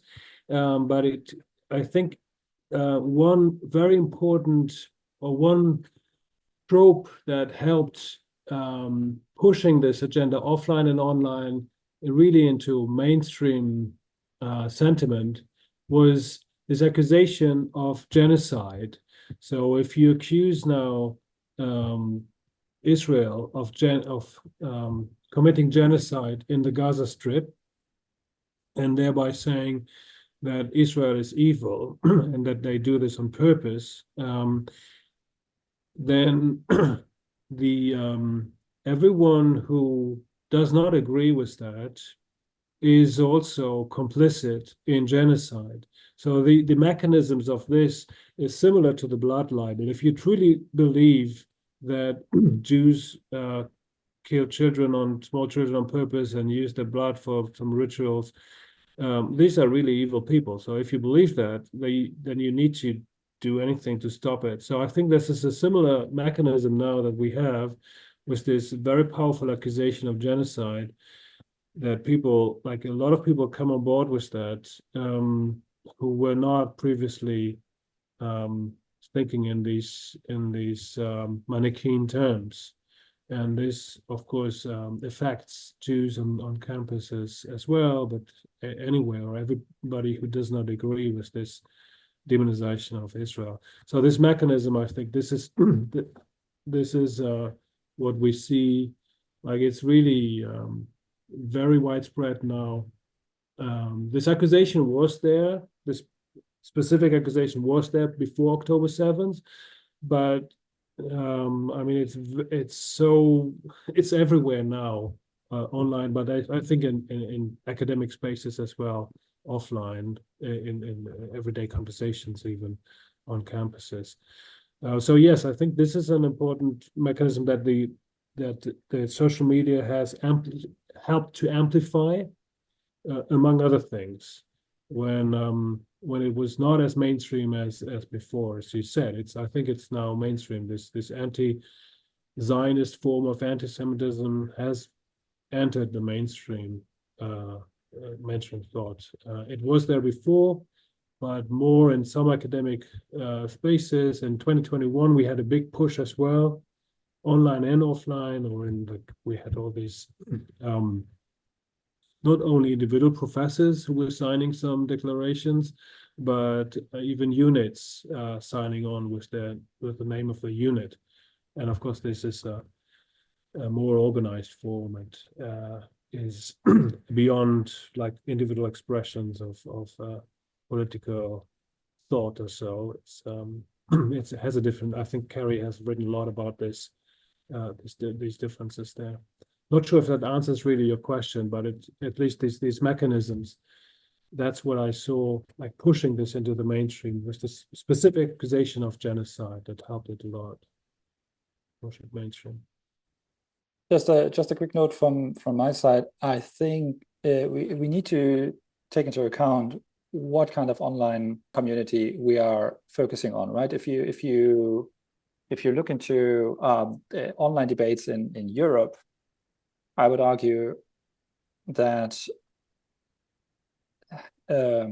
media events related to October 7th triggered a lot of aggressive schadenfreude on both sides of the political spectrum. You could also see that in the ideological vocabulary in those statements. I think this is a rather particular thing in the UK and in the US, that the justification is very often coming from an anti-imperialist, anti-globalist viewpoint with the usual slogans that we all know.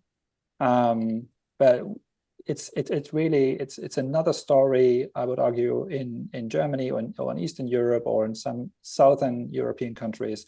It really depends on what is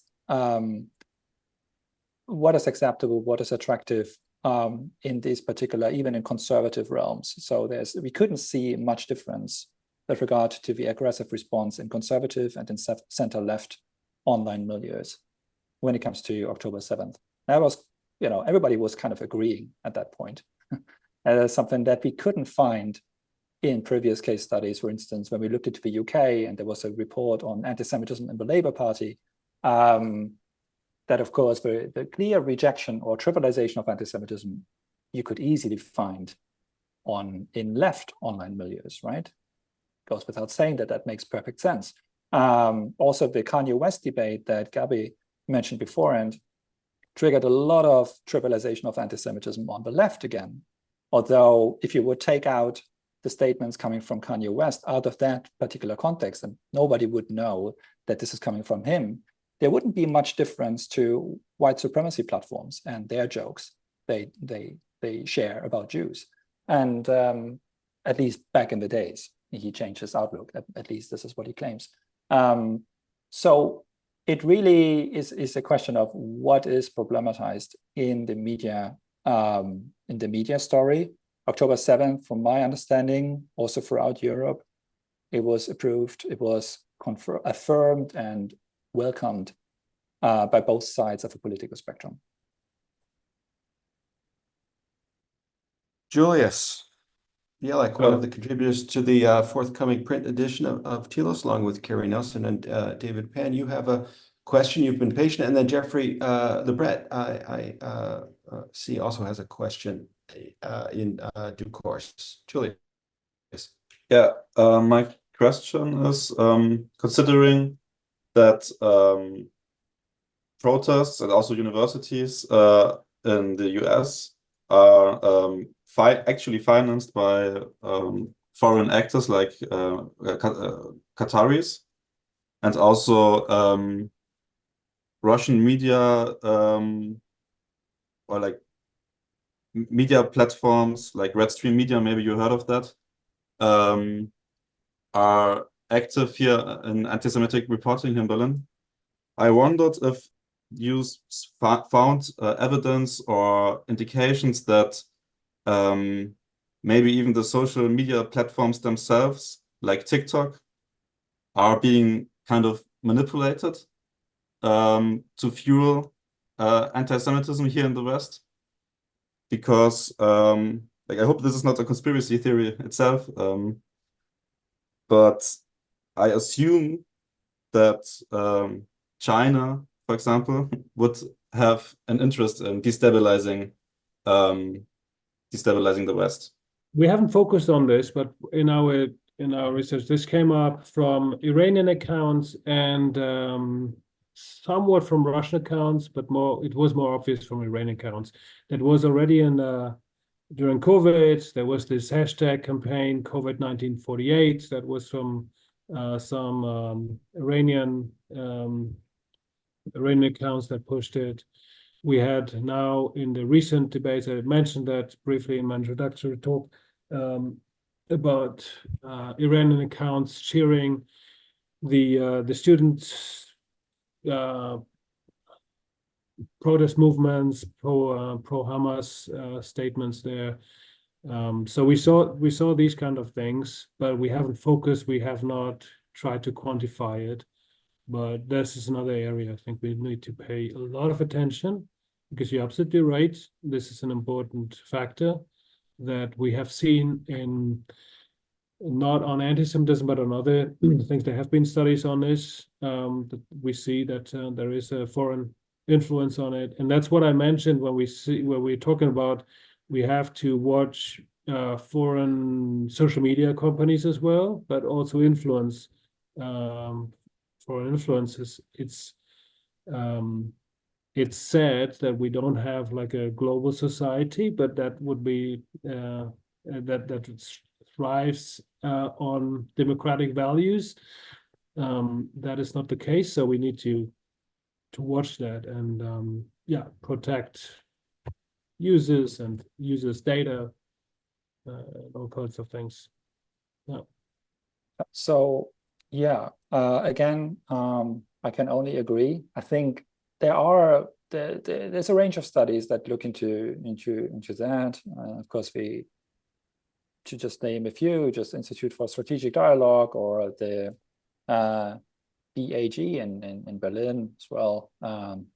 They do some work on that here and there, but I'm a big fan of like bringing the discourse level and the identity level together. And I think to some extent, or generally speaking, we just don't know, again, we don't know much about online trends, because so many developments, so many phenomena and trends that we should know about, they are veiled, and they are, if you want to point out if you want to understand, okay, this is, for instance, an anti-Semitic wave getting into some milieu on TikTok or on Instagram, etc. It's sometimes it's very difficult to identify that, because again, the ways of how conspiracy myths and stereotypes and analogies can come along are just countless, right? Of course, if somebody says Israel's an apartheid state, the probability is rather high that they use that particular word. But of course, the references, the potential references that you can use in order to activate the idea that Israel is the new Nazi state, or that there are negative character traits at play, like greed and hypocrisy and immorality, etc. There are just countless ways of using language, and not even to mention the aspect of multimodality, text-image relations, where you sometimes ironic ideas are communicated through the combination of textual and visual elements. And that's quite hard to identify. So I think in order to understand how some online milieu is hijacked by an external, like by bad actors, by rogue states from outside, I think we also need to have the tools to identify the content that is carried on that kind of wave. And I would also think that, okay, the involvement of those actors when it comes to campus anti-Semitism was rather clear. There are clear indicators for that. For the aspect of orchestration of online bigotry, I'm not that sure, because that, I think it also simplifies a little bit the issue. I think orchestration from outside plays a role. The same holds true about the already before mentioned the amplification of anti-Semitism through algorithms.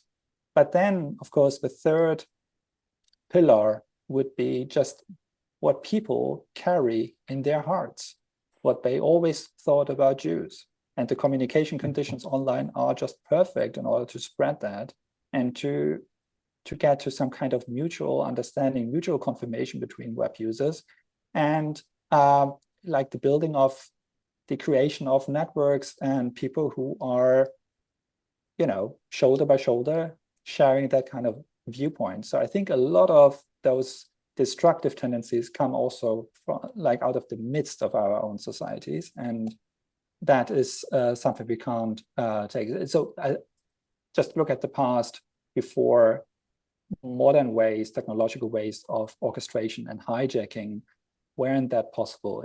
It always led to quite an increase in offline hate and organizations and protests, where you actually didn't have the opportunity as an outsider to hijack that. And this should be a clear indicator that we can't oversimplify the problem. We always have to look into the preconditions and the framework that are already in place within our own societies. Dr. Jeffrey Libret, the head of the German department at University of Oregon, has a question. His work has focused on counter-Enlightenment, psychoanalysis, Judaic studies. And Jeffrey, what's your question? What's on your mind? Thank you for joining us. Yeah, of course. Thanks for holding this, and thank you for these great presentations and more beyond that for all the work that you do on this topic. Without wanting to suggest a kind of Islamophobic position, which I don't embrace, I wonder if you track or an anti-Christian one or something. Are you able to track whether the sources of media of social media anti-Semitism are coming from, are from Islamist organizations, or I mean, this overlaps with what we've been talking about, but it's a slightly different angle.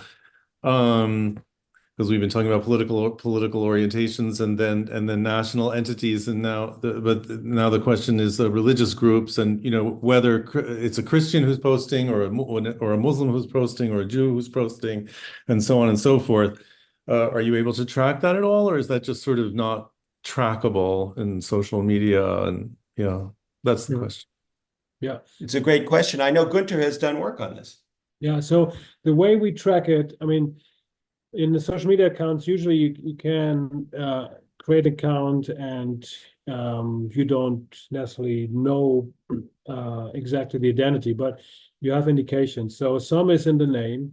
We looked at discourses on Jews and Israel in German, for example, and there was a group that posted very often that called themselves Generation Islam. And that's a known Islamist organization. And so they have done campaigns on and offline. And yes, so some of the posts that I post are anti-Semitic. We also see this in the way what people post and the content of it. So then you can find indications of some references to Islamist ideology or Christian ideology as well. We see that, by the way, came up during the pandemic.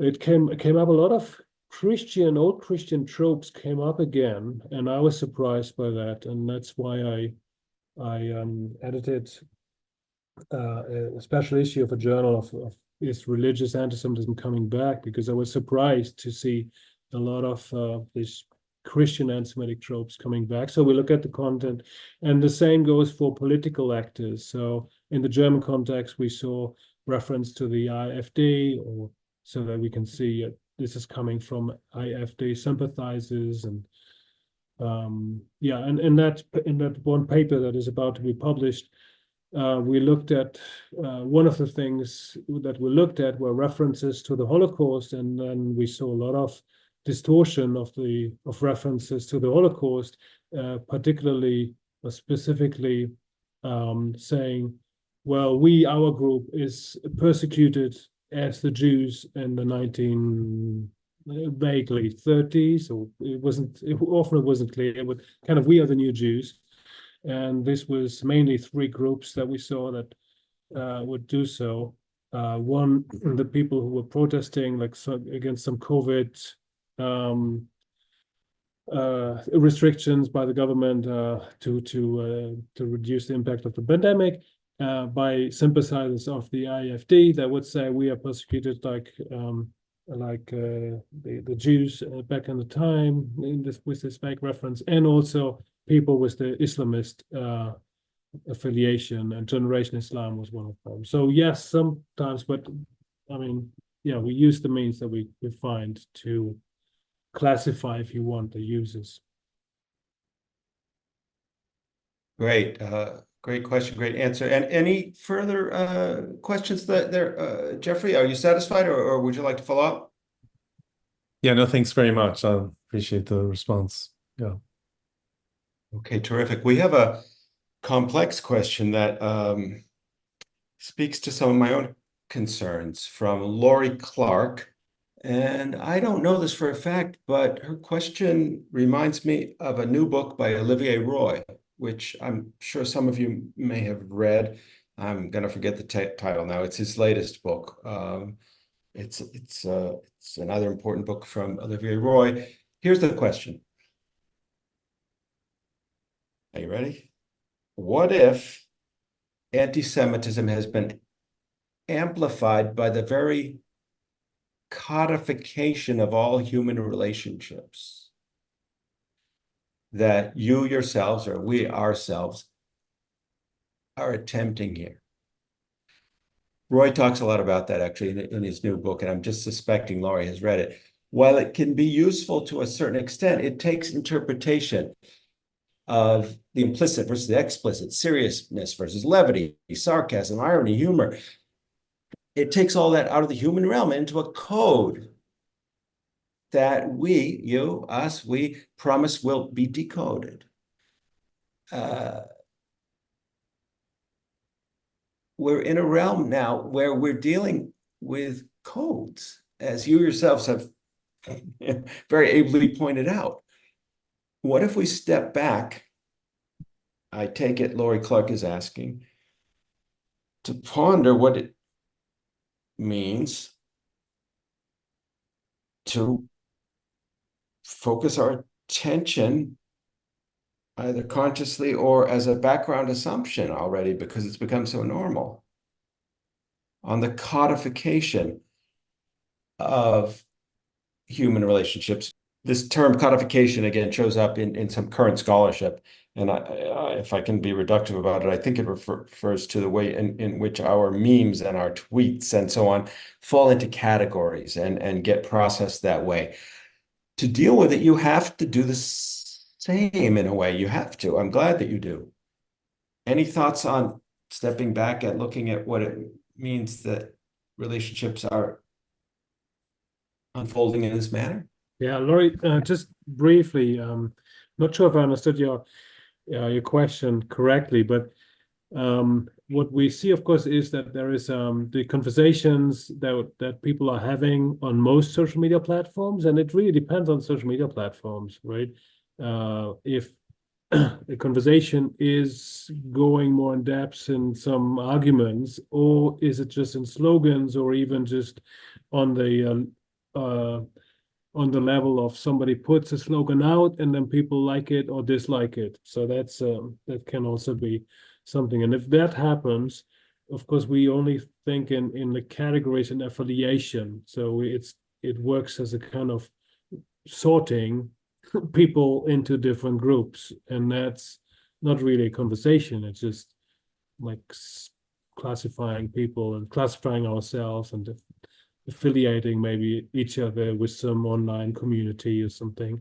And that, of course, is not a real interaction in a way, like exchanging arguments. And of course, there's a lot at loss if that becomes then the the way that most people exchange some kind of things on a social level. So I agree with you that this is limiting, and this is then like enforcing thinking in slogans, and just thinking by affiliation and emotions, maybe.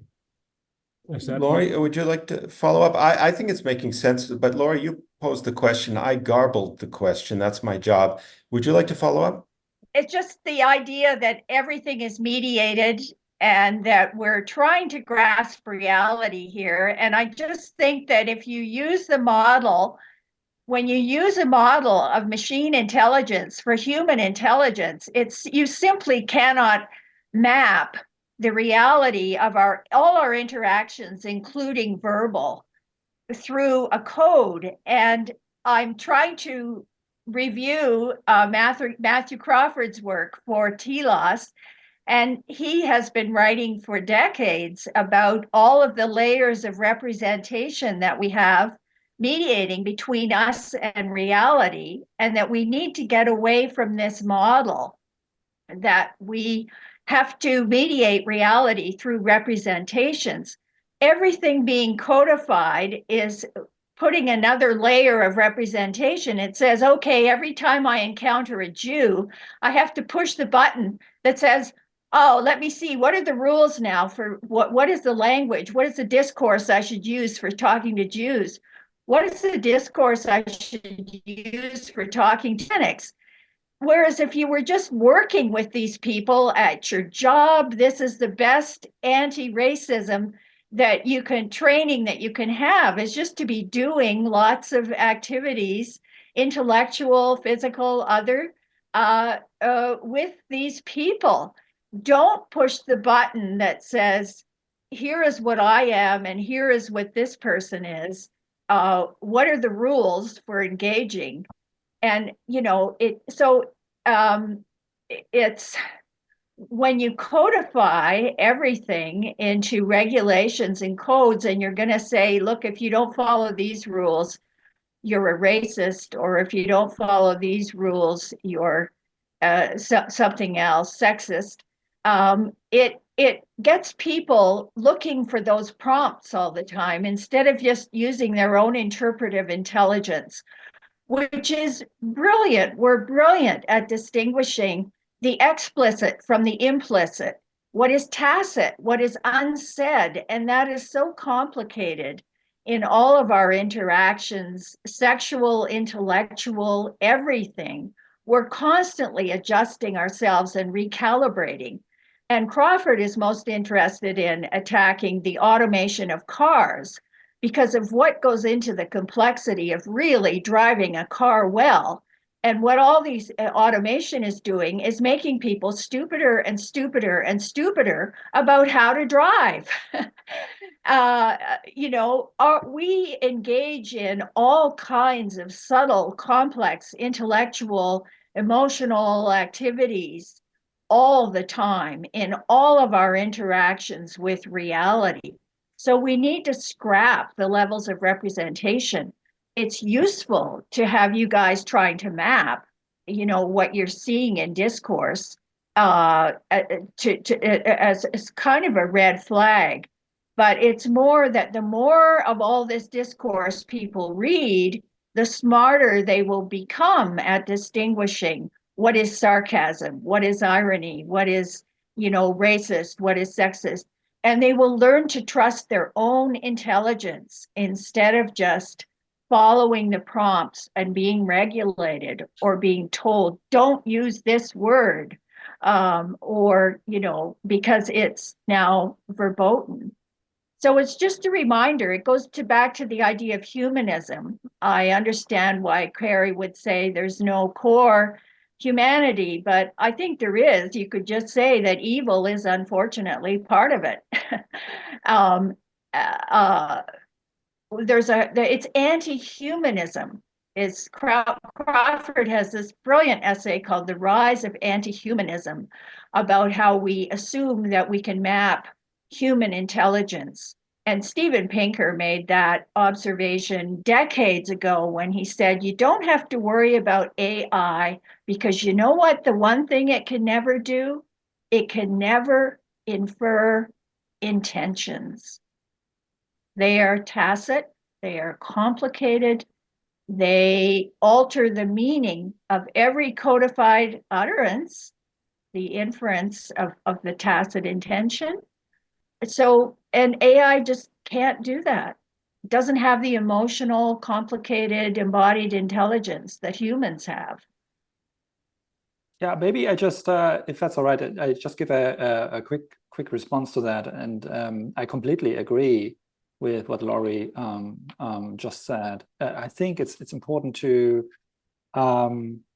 take into account that our work is not that we kind of dream of the moment that the machines take over and they take out all these kind of complexity, the inferences that you just mentioned, although I wouldn't say that they are only based on emotions. Inferences, it can also be just, can be conclusions built on instances and building blocks in your culture, in your collective memory, and what that kind of phrase means in a particular context if you are part of this cultural or language community. So there are ways of, when you lay out the thought process that you as an expert in anti-Semitism studies or, linguistics and hate speech, if you lay that out, how you look at that particular comment, and that's what we try to do in the decoding project, like 20 scholars coming really from different strands, and looking at a statement from an unknown anonymous web user from all their angles. It was quite interesting to see what kind of interpretation they came up with. So everything that we've done in the last 4 years is based on this laid out thought process where everyone had the opportunity to bring in their associations, like what is actually implied in that statement. And over time, there are still certain phenomena that come up on a regular basis. There are certain rules, there are certain tendencies. If something about Israel or Jewish communities in Berlin or in London is shared by a news outlet, there are certain not only tropes or concepts that come up, but also certain ways to allude to those concepts. It's not like endless, like the world of literature. It's not overcomplicated. I think there are various main roads that you can deconstruct, that you can reconstruct when you look at online discourse. I also don't want to oversimplify it, but there are clearly main tendencies and also minor tendencies that come up here and there, but they don't frame the whole picture. And the task is here really to bring in various scholars with various expertise and to agree on a specific reading or 2 readings or 3 readings, 3 modes of interpretation, but still trying to figure out what is the most probable if you are part of German society or the British society, and there are certain ideas and certain, certain form of collective memory that need to be considered. What does that metaphor mean? And what does that rhetorical question mean in Germany or in France? And that can be laid out. The question is just, and I agree with you, how will be like large language models to understand that? And we did some testing here, particularly in the last months. Unfortunately, the pilot project ended. But there are some quite promising results where actually these tools are sophisticated enough to also understand forms of implicitness, examples like irony, etc. So that's just something like food for thought. I would be happy to think about this a little bit more and maybe to be in touch in the future. Now, unfortunately, I need to leave. But yeah, I just wanted to say that I'm really grateful for being part of that.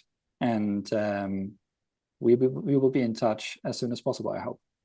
Thank you so much. Indeed, indeed. And in fact, this brings the formal portion of our event tonight to a conclusion. Those who are interested can stay after. You're invited and you're urged to stay after for a little informal discussion. The recording will stop now with thanks to Dr. Becker, Dr. Kelly. Thanks indeed. Thank you for a very, very substantive, thought-provoking event.